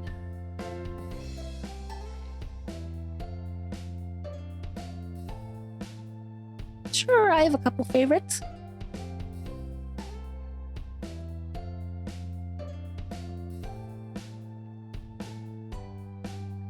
Dang it. You'd been to a lot of places in town, and there were a couple that stood out from all the rest. There's a Chinese restaurant that me and my family go to all the time. It's my mom's favorite. There's also a tropical-themed place that tries to be sort of fancy. Both sound like a treat. I'll leave it to you to pick for us, since Cove is going through a phase over there. He huffed at her and turned his face away. The Chinese restaurant, the tropical-themed place. You insisted Cove contribute to the decision. You insisted Kyra decide. Cove. You can go through whatever phase you want. You've still got to say which restaurant. Which restaurant? The restaurant. Which restaurant? You can go through whatever phase you want, but you've still got to say which restaurant you want to eat at, Cove. He mumbled sulkily, willing to reject his mom, but not you. I like the tropical place more. That's what I would have gone for, too. With 2 votes in favor of one restaurant, it seemed it was settled.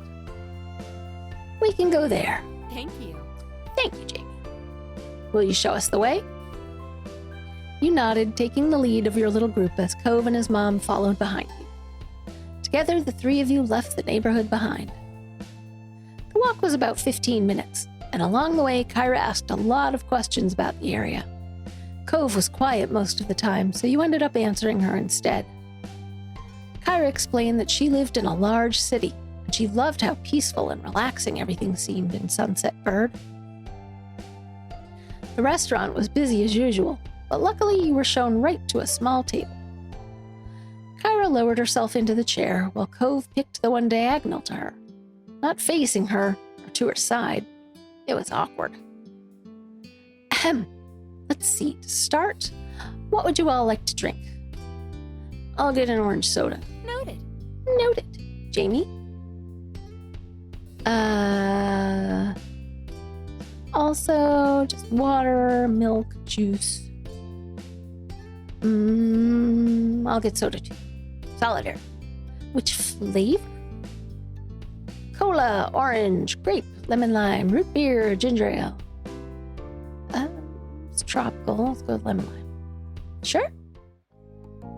Kyra placed the order for your drinks, getting a black hot coffee for herself, and it didn't take long before they were brought to the table and set in front of you. You took a long sip of your drink as you looked around the restaurant. Your small group checked over the menus, deciding what to order. The last time you came here, the dish you ordered was amazing. You wanted to order something different this time. Kyra and Cove didn't need any encouragement for this. They were totally focused on the information in front of them. Soon the meals, too, were ordered and the menus taken away. You glanced at the table surface, waiting to figure out what to say. Cove sunk back further into his seat and avoided eye contact. He started to twiddle his thumbs while acting like all this was perfectly normal. His sour feelings today were unignorable. Instead of asking more open questions he'd brush off, Kyra had mercy on her son and instead put her focus toward you. So, Jamie, what's a few things that you're into? There's got to be something you do for fun, especially now that you're not buried in school assignments.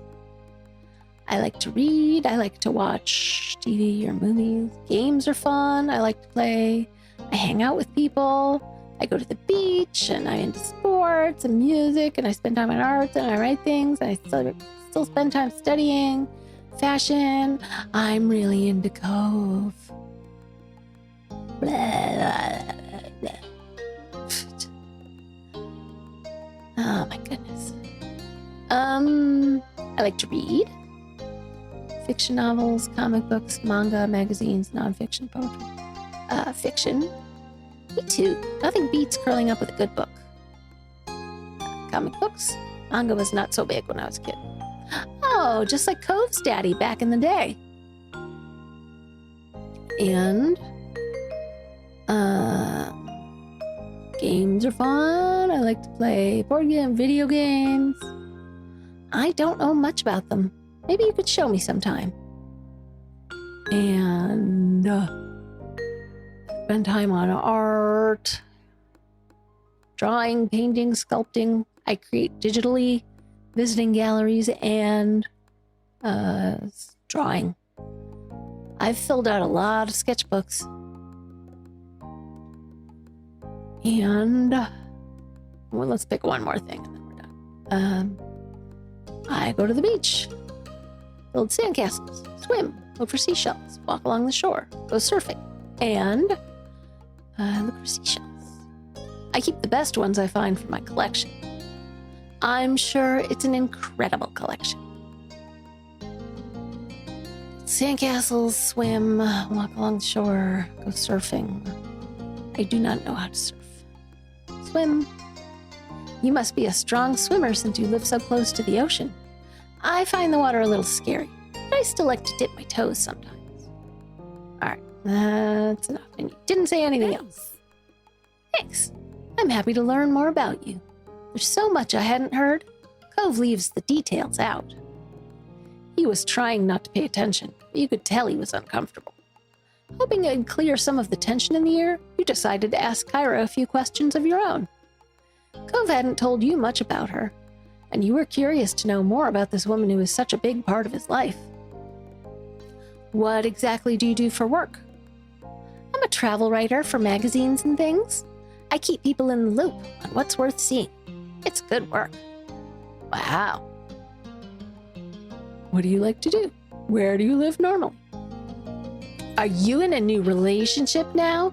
Why did you and Mr. Holden get divorced? Tell us. Where do you live normally? Nevada. Have you ever been there? You shook your head. It's a beautiful place. Check it out if you can. What do you like to do? Are you in a relationship? You couldn't bring yourself to ask another question. It didn't seem to bother her that the conversation dropped off. Cove sipped his soda angrily, slurping up the remaining drink with furrowed brows.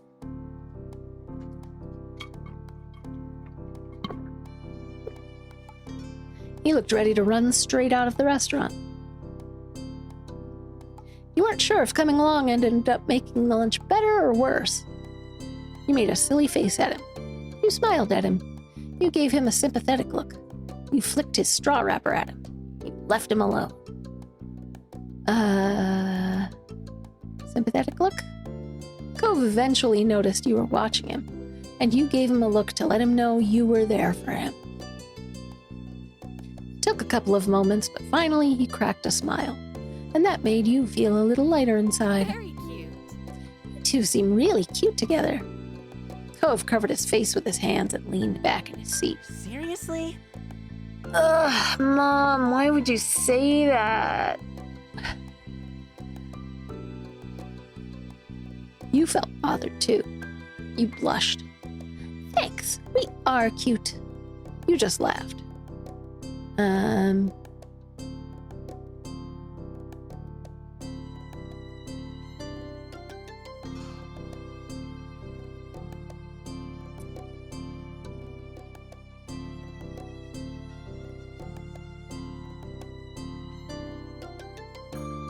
you felt bothered too. It was true that you and Cove were close, but she's his mom. She shouldn't be saying things like that about him and his friend. Your meals were delivered shortly after that, and everything was so delicious, even Cove enjoyed his food. Okay. All right, now that we're full and content, can you explain, please, why you've had a bug up your butt all day? Cove's face scrunched at that. Seriously, baby, what did Mom do to make you this mad? I hadn't even been around a full day yet. He gripped the edge of the table. I don't know, referring to yourself as Mom in the third person? He gripped the edge of the table, refusing to make eye contact. The words he spoke were barely audible over the din of the restaurant. You could have told me.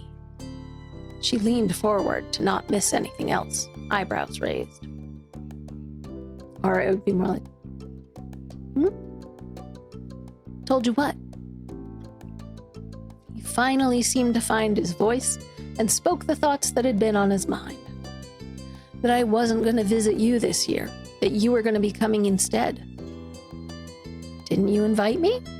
You wanted me here with you? Cove's eyes began to shake and his frustration ebbed. His eyes began to shake? Or his head began to shake. I do want you to be around, but I didn't know it'd be like this. It's not the same, and nobody said anything. I see. I see. Her expression grew tense. She threaded her fingers together and placed her hands in front of her on the table. We've both been gifted another Clifford surprise. Referring to that as a Clifford surprise almost caused both you and Cove to crack a smile. You also had no idea his name wasn't just Cliff. Over 5 years, nobody had ever called him Clifford, until now. She smoothed her hair out, not letting go of her stern look. The more things change, the more they stay the same. They let out identical sighs, but smiled weakly at one another afterwards. I'm sorry. I can go home, Cove. We can still set up a normal trip to my place before the summer ends. Cove's lips tightly closed together. He seriously pondered the option. I mean... I think I do want you to stay. I miss it when you're not there.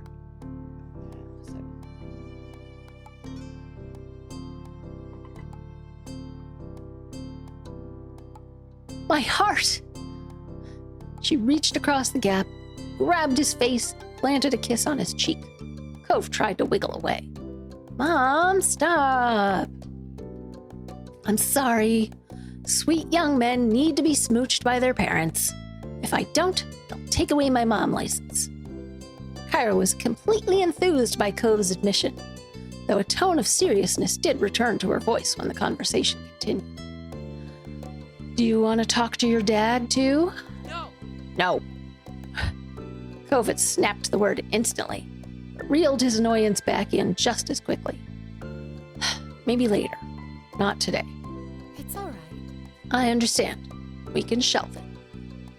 Thanks, Mom. Thank you for talking to me, little mister. She grinned affectionately at him before turning your way. And thank you, Jamie. Huh? What did I do? It's easy to act like a baby with your mom. It's harder to keep that up with your neighbor watching everything. Especially when you really care about what said neighbor thinks of you. She winked. Mom! She just ruffled his hair with a laugh, then moved her hand down to tap the end of his nose. And that was how the issue was resolved, at least between Cove and his mom. When the three of you left the restaurant, and Kyra had paid the bill, you walked back to your neighborhood slowly. You had eaten so much by that time, you were beginning to feel sleepy. It didn't help that the lunch had happened late, and the sun was already beginning to descend from the sky. But eventually, you reached your street. Someone was there to greet your group upon arrival. Welcome back, family. And Jamie, too. Huh. Cliff. Dad. The two walked past him into the condo without sparing another word.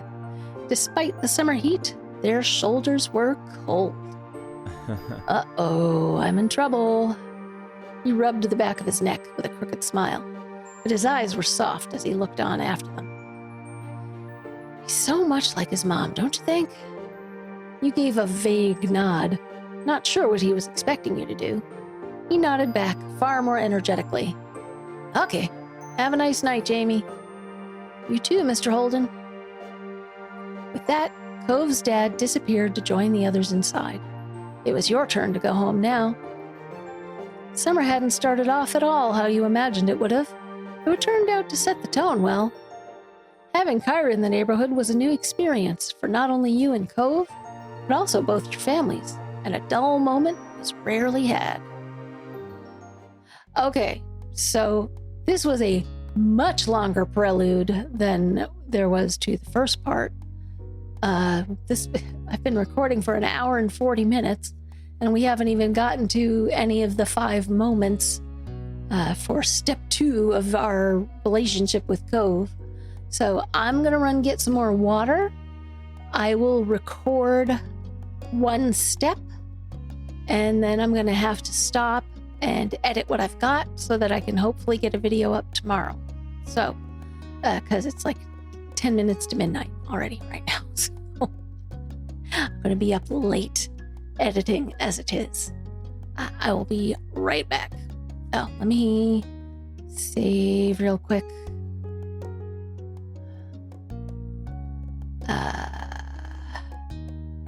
Yeah, we'll save here. Am I sure? Sure. Sure, I'm sure. All right. Okay, BRB. So, all right. Moment select, step 2. Let's wave growing family dinner road trip. Let's do full disclosure, I did this chapter already, but let's do this one first since I already know what's coming, and I would feel weird like having that hanging ahead of me before moving on to something new. So, all right. Family. The sun warmed your skin from its place in the sky, and you closed your eyes, enjoying the mix of the heat with the pleasant breeze that drifted past you. You and Lee had spread out a blanket on top of one of the hills behind your house, and had been relaxing there for a while now. Lee had come over earlier in the day, and while a range of activities had been discussed, from staying home to heading down to the beach, a picnic on the hill had been the choice you both settled on. A small spread was laid out in front of you. Some bottled water, soft drinks, as well as chips and sliced fruit. You sat up and reached for a snack, listening to Lee talk away about the musical she had gotten to see a few days ago. It was unbelievable. There was singing, dancing, and crazy stunts, and it was all done live, right in front of my face. Maybe one day we could go together. I've gotta see more shows like that. You smiled at Lee's enthusiasm, knowing how much she enjoyed singing and performing. And she was good at it, too.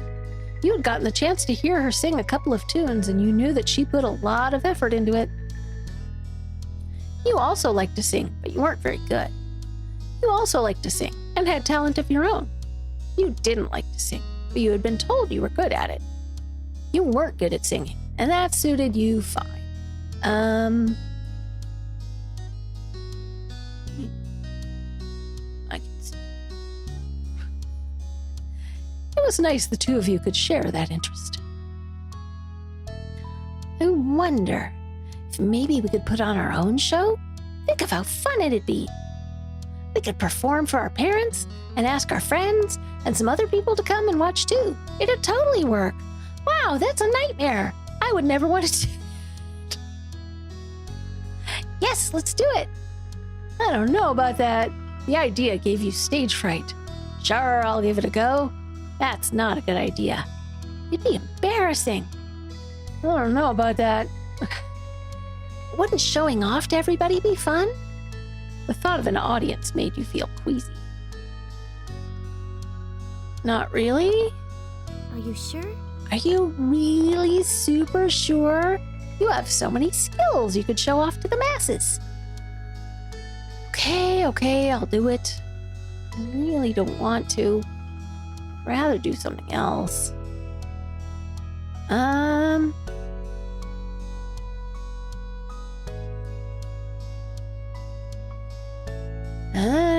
do it.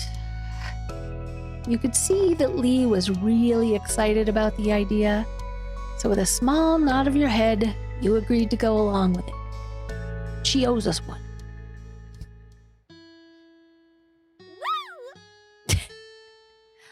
Woo! I'm gonna sing. Do you want to too? Or maybe do something else? I'll sing too. I'll dance. I'll write the song. I'll do some kind of stunt that goes to the music. All I can picture now is like somebody juggling, to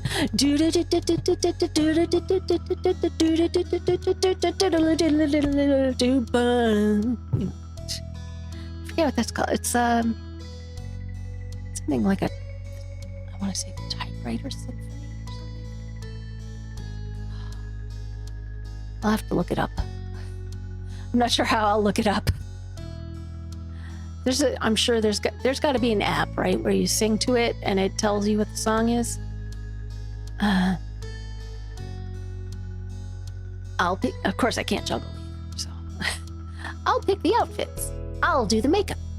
I'll make a backdrop or some kind of stage. I'll write the song. Ooh, I hope it's something dramatic. Oh, I was thinking more of like a parody. No, how about fun? Fun is better. Okay. What about both? Why not both? Lee's face lit up at the idea, and she gave you a broad smile. That sounds perfect. Is there anything else that's coming to your head? No, that's all.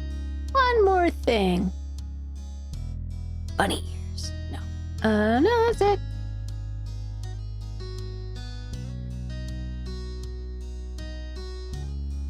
The two of you ran back to your house to grab the supplies you needed, dodging your mom's amused questions, before heading back out to the blanket to get started. Okay. You made sure you had a notebook and pen down, in case some inspiration hit. Lee and you discussed the plans in detail, settling on a song first, and then practicing out parts for the show. The afternoon passed quickly, the sun dropping lower and lower in the sky, and after having thoroughly worked out how the show was going to go, you decided to take a break. Oh, we should have invited Cove to watch us practice our show. He could tell us if it's bad before we put on the real thing. That's smart. You guessed that would have been okay. I'm glad he didn't see. You said nothing. That's smart. We should ask him to watch us later. Okay. It's too bad Derek isn't in the neighborhood today. I like him. Yeah, he's a good person. I really like him too. He's okay. He's kind of boring. I don't really like him. No, he's a good dude. I knew you'd think so. So, exactly how much do you like him? Or maybe there's someone else that I haven't heard of yet? Lee wriggled her eyebrows at you suggestively, and knew exactly what she was implying. Someone else I hadn't heard of yet?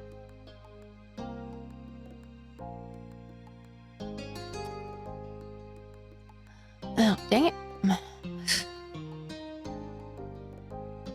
Lee, there's nobody I like that right now.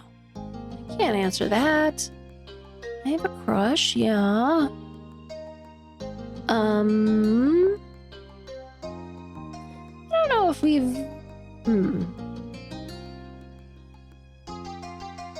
I mean, I wouldn't be...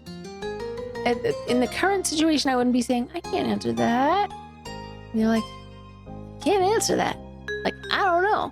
I don't know where we stand. I don't know how I feel about him, really. There's nobody I like that right now.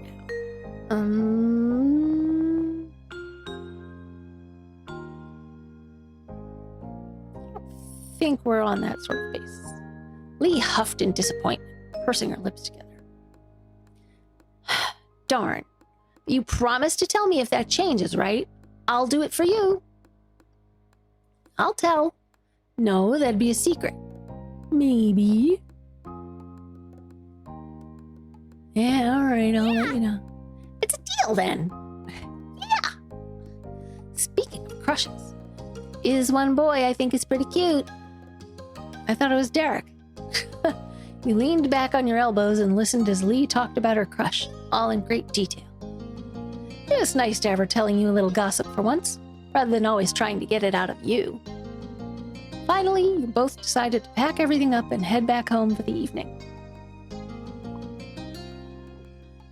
Lee talked excitedly about the show as you did, and you thought back on what you had already accomplished for it. Sorry, I got itch. You could definitely do with a little more practice, but what you had so far was a solid foundation for the performance. Upon walking through the front door, you were met by your moms and Elizabeth hovering around each other in the living room. Tension hung thick in the air as the three of them turned to you and Lee, frowning slightly. You had interrupted something. Exactly what, you weren't sure. Wow, who died? What's going on? You looked between them but said nothing. Hello? What's going on? Your moms looked at each other, wondering which one of them was going to speak first. Eventually, Mom cleared her throat and spoke. Oh. We're just having a talk with your sister. The room fell quiet again, with no one quite knowing what to say. You felt incredibly awkward. The silence didn't last long. You don't have to stop just because those two are here. There's no reason to try keeping it a secret. Elizabeth was mad, and her arms folded defensively over her chest. But your mom's nodded in agreement with her. Well, Elizabeth was asking about her parents. Her biological ones. The world spun around you at the news.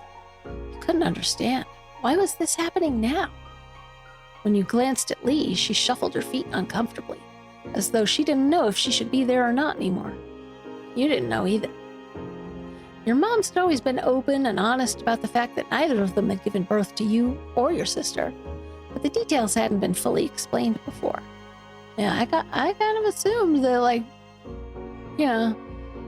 that Elizabeth was Ma's biological daughter and I was Mom's biological child. But guess not. It made sense that Elizabeth didn't know a lot about her biological parents and wanted to know more. You just hadn't ever thought you'd accidentally stumble into it. Elizabeth looked at your parents expectantly. She wasn't going to let the unintentional interruption derail things. We don't want to keep that information from either of you. It's your right to know your past, but we did want to wait until you asked us to hear yourselves. Well, it's happening now, so... Your mom shared a nervous glance, and Ma took in a quick breath before speaking again.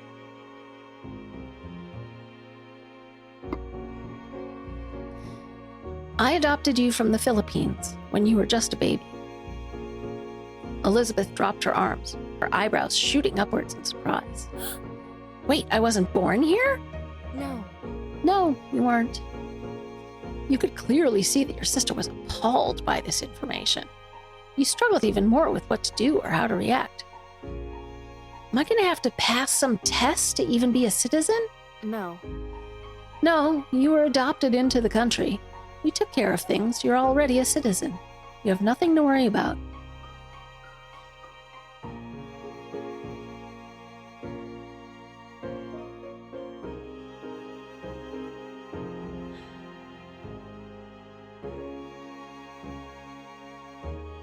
I didn't think I'd get as stuck on this as I did the first time.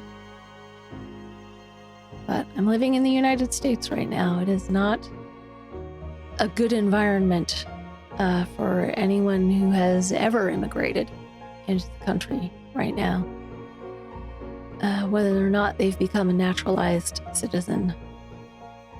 And it's dang it. It's wrong and awful, and the worst, not the worst part, one of the very bad parts is that there are companies making money off of being awful to immigrants. The worst part is that there are people who are dead who shouldn't be dead, and a lot of people are suffering who shouldn't be suffering.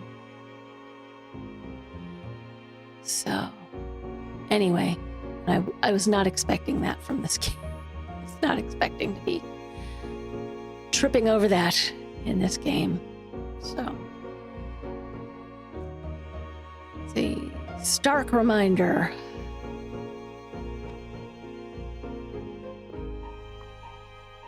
Anyway, you were adopted in the country. We took care of things. You're already a citizen. Nothing to worry about. I followed all the laws when it came to bringing a child into the U.S. Nothing could be held against you. Elizabeth sighed, placated with the information, but still far from happy.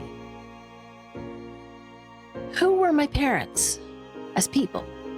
Why did they put me up for adoption in the first place?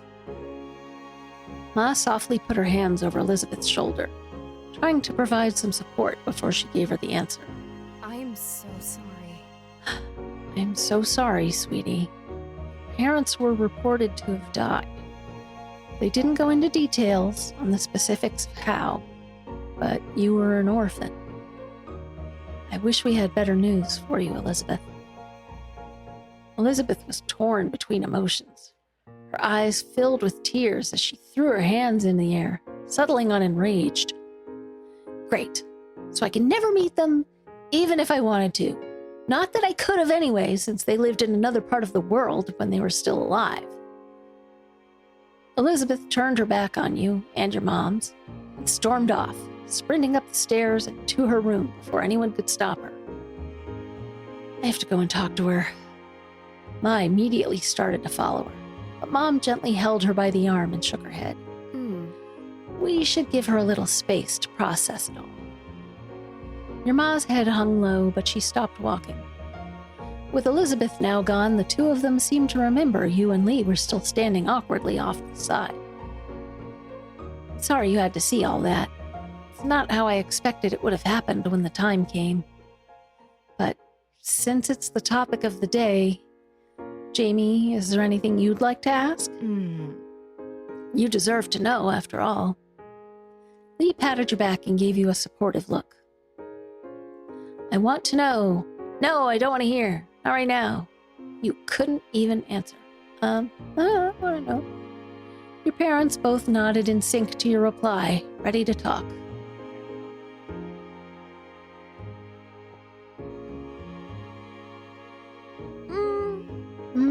I can leave if you want to have things be private. I want you to be here. Thanks. Get out.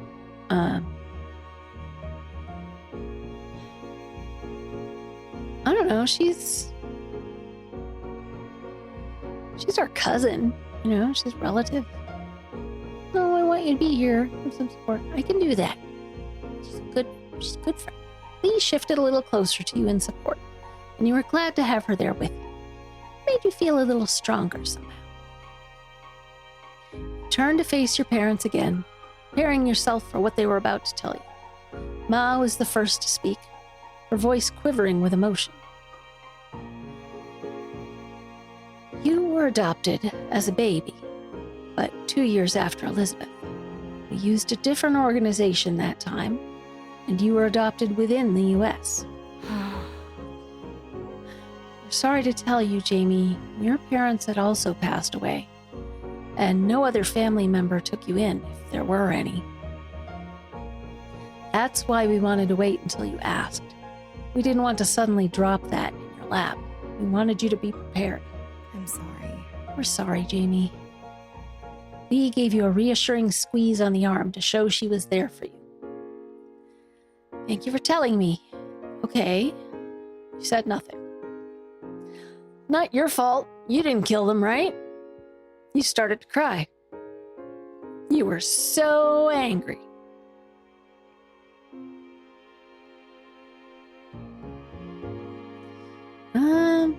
How would I feel, really?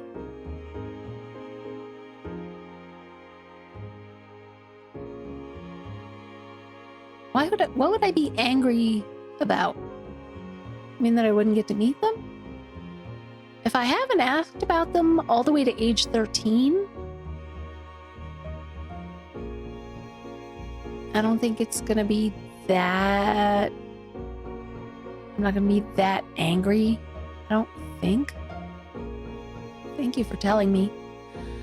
I did want to know, and now I do. Thank you for listening, Jamie. If there's anything else you want to know, all you have to do is ask. We'll do our best to answer any questions you have. Are you okay? How are you feeling now? Are you going to be okay? Lee watched you closely, as though judging how exactly she should react to what was going on. I feel fine. I feel fine, but you didn't mean that. You started to cry. You held back the tears, but you weren't fine at all. Anger rose inside you. You definitely weren't okay. You said nothing.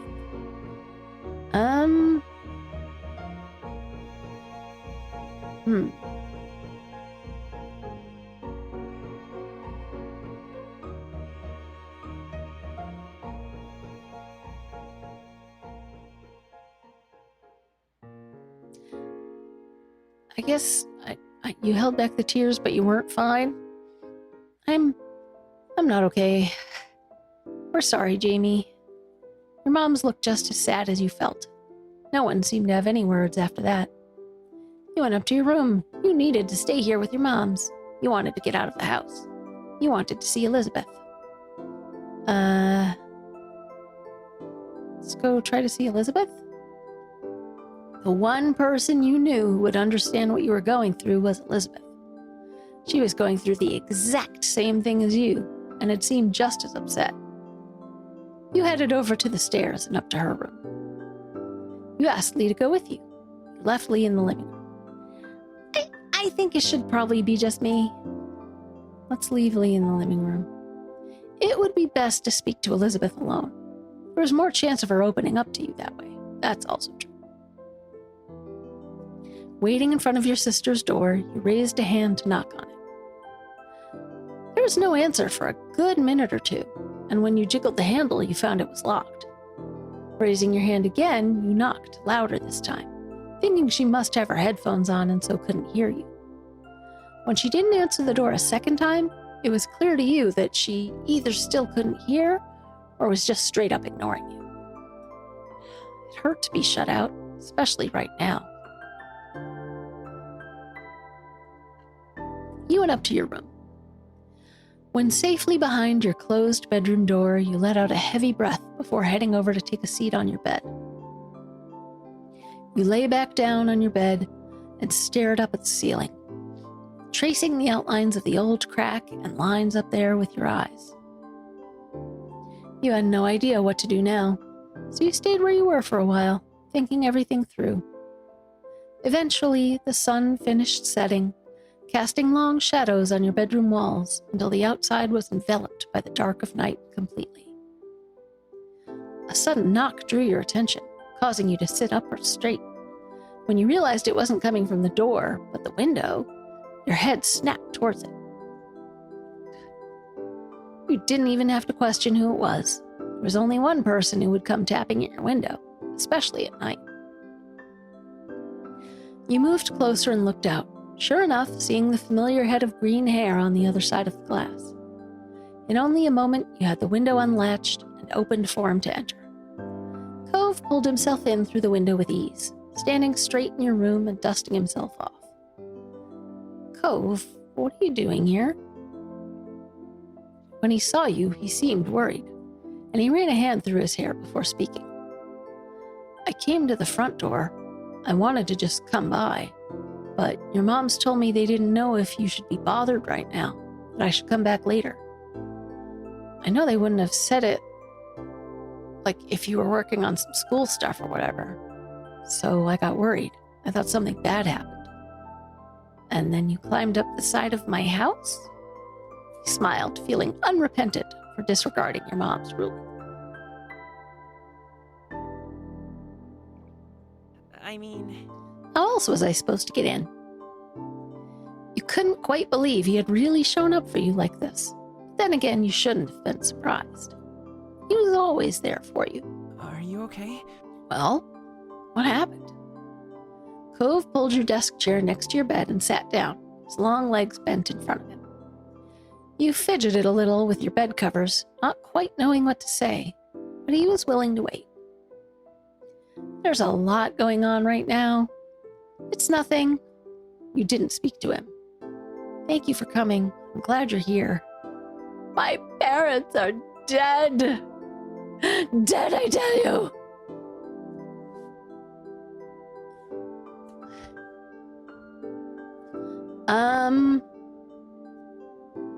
It always seems like there's one very dramatic option. And I mean, yeah, it would be appropriate. It would be appropriate. I wouldn't make fun of it if this were, a real life, a story of someone's real life. Thank you for coming. I'm glad you're here. Yeah. Cove's forehead furrowed in concern at your words. My mom and dad who gave birth to me, they're dead. Without having to say anything else, Cove reached out and placed a hand on your shoulder. He brought his face in toward you. I'm sorry, Jamie. His words were whispered comfortingly.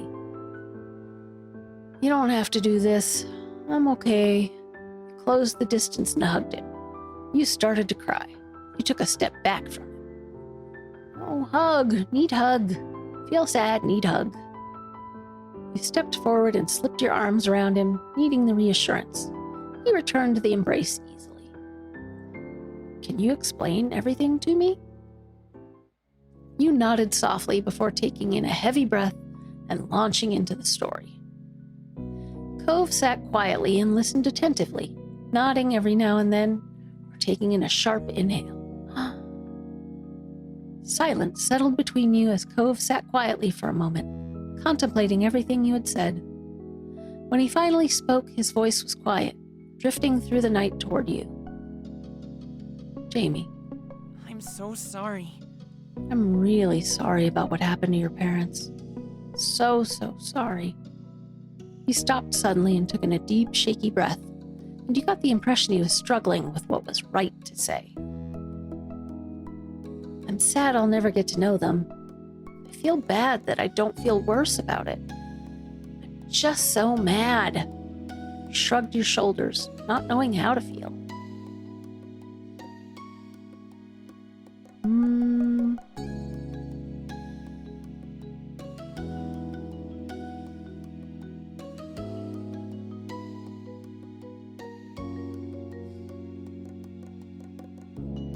Knowing who your bio parents are can be a mixed bag, depending on who they are. They died. They didn't, you weren't taken from them, but they didn't put us up for adoption. I guess I'm sad I'll never get to know them. I'll never find out what they're doing or what they're like as people. It's just all gone. Jamie, you're not doing anything wrong. You know that, right? I think that you can be as sad as you want for as long as you need. Or you can feel okay about it whenever you want to. He sighed and ran a hand through his hair as he looked out toward the window. It's okay. I guess what I'm trying to say is, whatever you feel about it is how you feel about it. You don't have to force yourself to be different. Thank you, Cove. You cried sadly. You cried in relief. You nodded. Thank His words had made you feel better, and you knew it was true. You didn't have to apologize or make any excuses for the way you felt about it all. Cove smiled at you a little, and you could tell he was trying to be comforting. And your moms definitely don't. It doesn't matter if you're not blood related, you're definitely family. I can see that, and I hope you can too. You felt the reassurance in his eyes. A knock on the door made you look up, but before you could even move, it swung open, and Elizabeth stood in your doorframe. She walked closer, and you didn't quite know what to do, or what she was planning on saying. So? Would you mind going? I want to talk to just Jamie. You can come back. It's not going to be forever or anything. Cove seemed equal parts concerned and skeptical. Leaving now wasn't a concept that thrilled him. You can't ask that. You nodded your head in agreement. I want to talk to you too. Really? Oh? And then we're on the same page. She made a little move along gesture with her hands, and it was settled. You waited until the two of you were alone before fixing her with an inquisitive look. Elizabeth folded her arms, looking you over. Did moms tell you anything about your parents, too? I don't want to talk about it. My birth parents also died. Elizabeth broke eye contact after that. Sorry. Sorry. Why did you want to talk to me? I went to see you and you didn't even answer. Elizabeth raised an eyebrow at the news. What? I didn't hear anything. Shutting everything out with loud music was very typical of your sister. You didn't feel much less confused, though. Why did you stop doing that, then? She shook her head as though the answer should be obvious. I was worried about you. I was the one who brought it up, but I made you deal with whatever was left when I was gone. She sighed, glancing upward for a moment before settling on you once more. I wanted to ask you what happened without everyone breathing down our necks. That was pretty crappy of you to just bail. I'm amazed you noticed that was unkind. Thank you for thinking of me. I'm not mad at you. You were quietly surprised by her admission. No, I mean, I get it. She stuck her nose up a little at that, but her smile was soft. All of this, it upset me. She slipped back into a scowl. I'm sorry, Jamie. It's a pretty depressing topic. Yeah. You have to be born in the US to become president. What?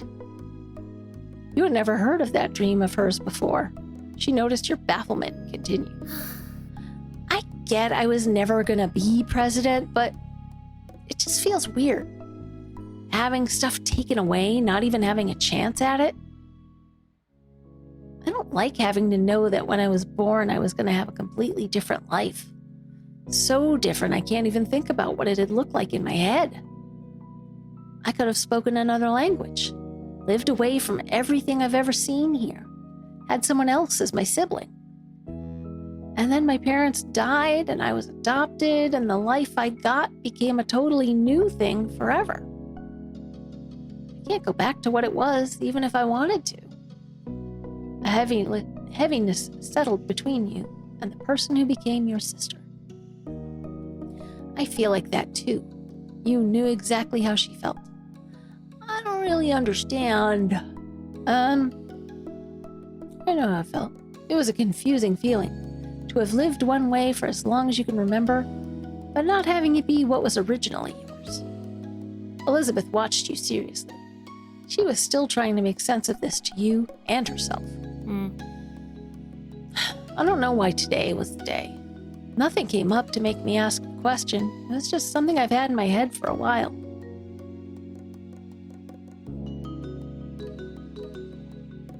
When it was just me and Mom's in the living room, I just kind of said it, finally. And there you go. She shifted from one foot to another, relaxing her stance just a bit, She also spoke more gently. Learning about them and what happened doesn't change how I feel about our family, Jamie. She smirked, fixing you with sharp eyes. I had already figured out a long time ago that moms weren't our biological parents. That wasn't news. Technically, one of them could have been related to you. You kept listening to Elizabeth. It really doesn't change anything? Let's just keep listening. Nothing about the family I was first born in would have made me decide that this wasn't my family anymore. If you'd hoped you'd be free of my big sisterly status, don't think you're so lucky. She bumped her shoulder against yours playfully. Her lips tilted at the corners. You'll always be my little sibling. You'll always be my little sibling. You smiled softly at her. You jokingly groaned at the prospect. You bumped her back. You hugged her.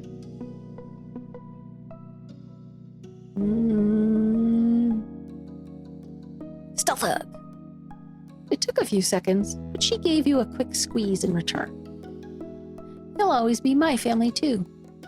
I think I'm really lucky. You took in the moment quietly. You'll always be my family, too.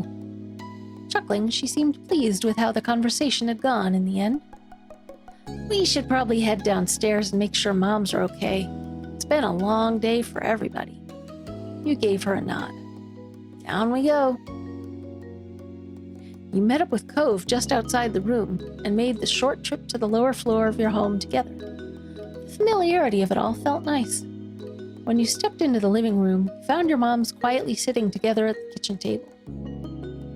They both got to their feet when they noticed the arrival, and Ma gave you a careful smile.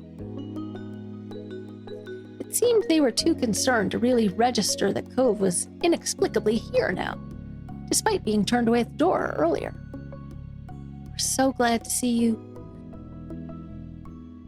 Hi. I'm sorry for walking away before. Everything's all right. You said nothing.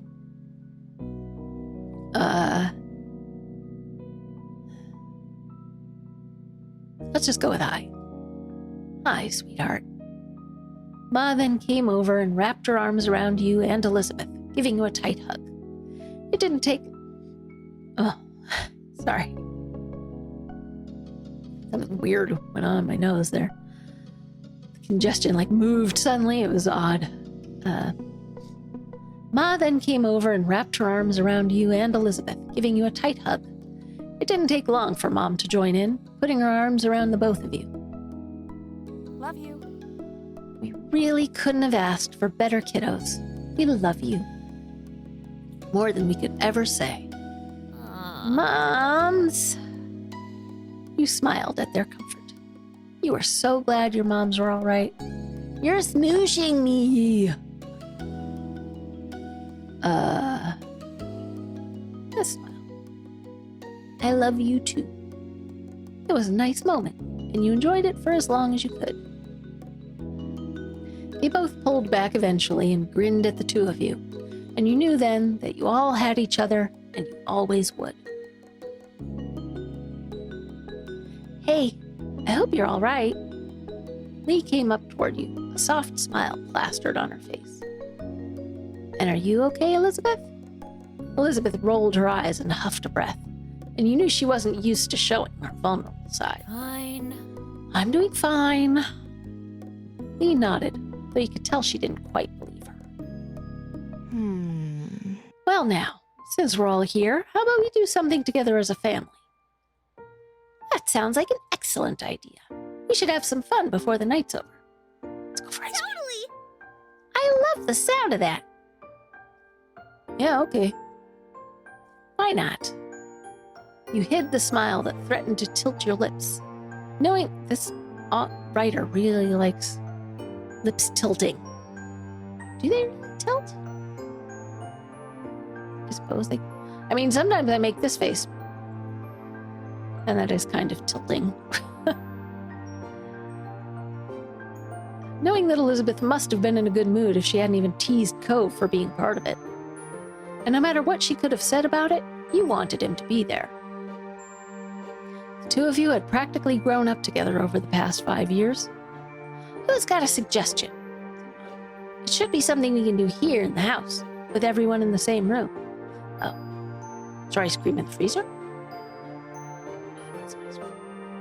You suddenly remembered the show you and Lee had been working on earlier. Maybe we can do our show? You were bummed you never got to do it after all of that. You weren't so keen on that now after what had happened. Let's put on a show. A show? This is the first time we're hearing of this. I'm intrigued. Wonderful. It would be amazing if you put it on for us to watch. Oh yeah, I need to see what you've cooked up.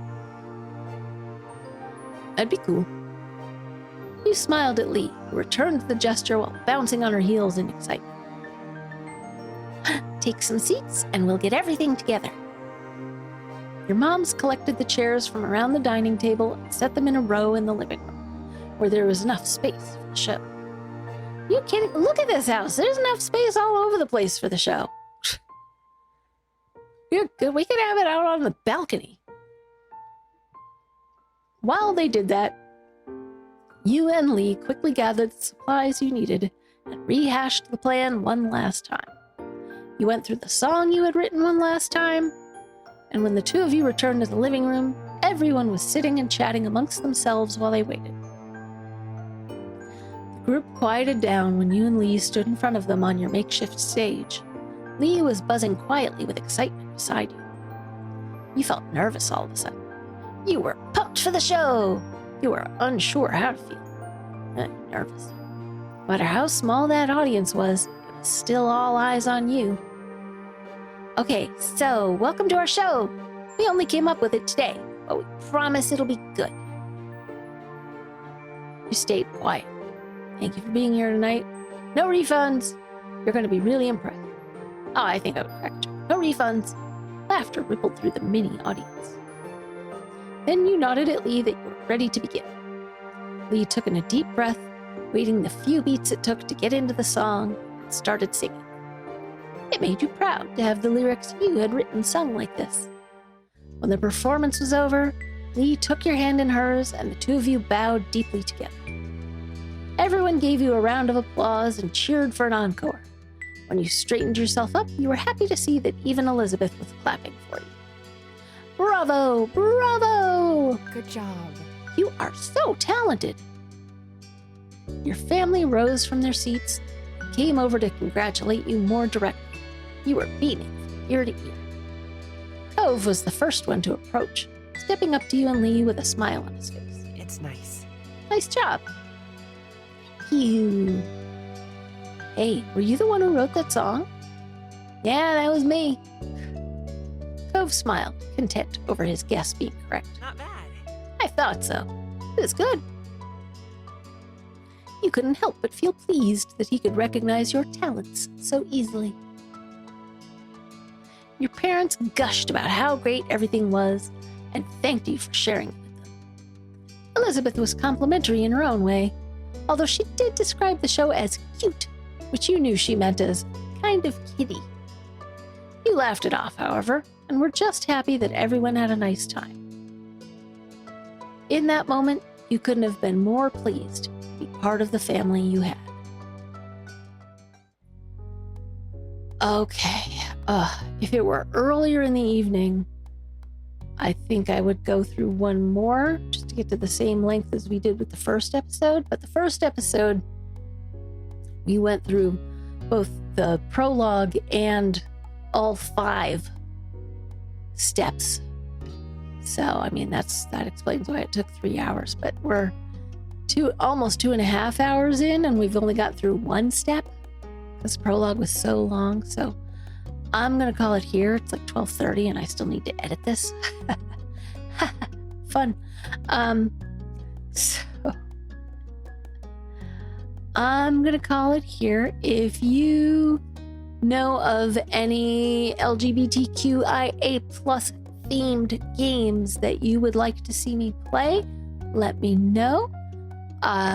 Bonus points if they're on the shorter side so that I can kind of like maybe sprinkle them in among longer games. I was thinking of playing this, and then I've got just a couple more visual novels. There's one that's the more the more game-y one that I have that's less of a like visual novel. I have Tell Me Why that I could play. I have Saihate Station. I have Butterfly Soup 2. And I mean, I've got a bunch of like little indie games. I tried recording One Night Hot Springs and was not able to do it last year. Maybe I'll try, if I use the same method that I'm using for this game, that might work. I don't know what it is. Maybe it's something in the coding or with whatever engine is used for a particular game. I don't know. But why certain recording setups work for some games and not others. But I can try, see about trying that. Anyway, so I'm going to call it here, and I will see you next time.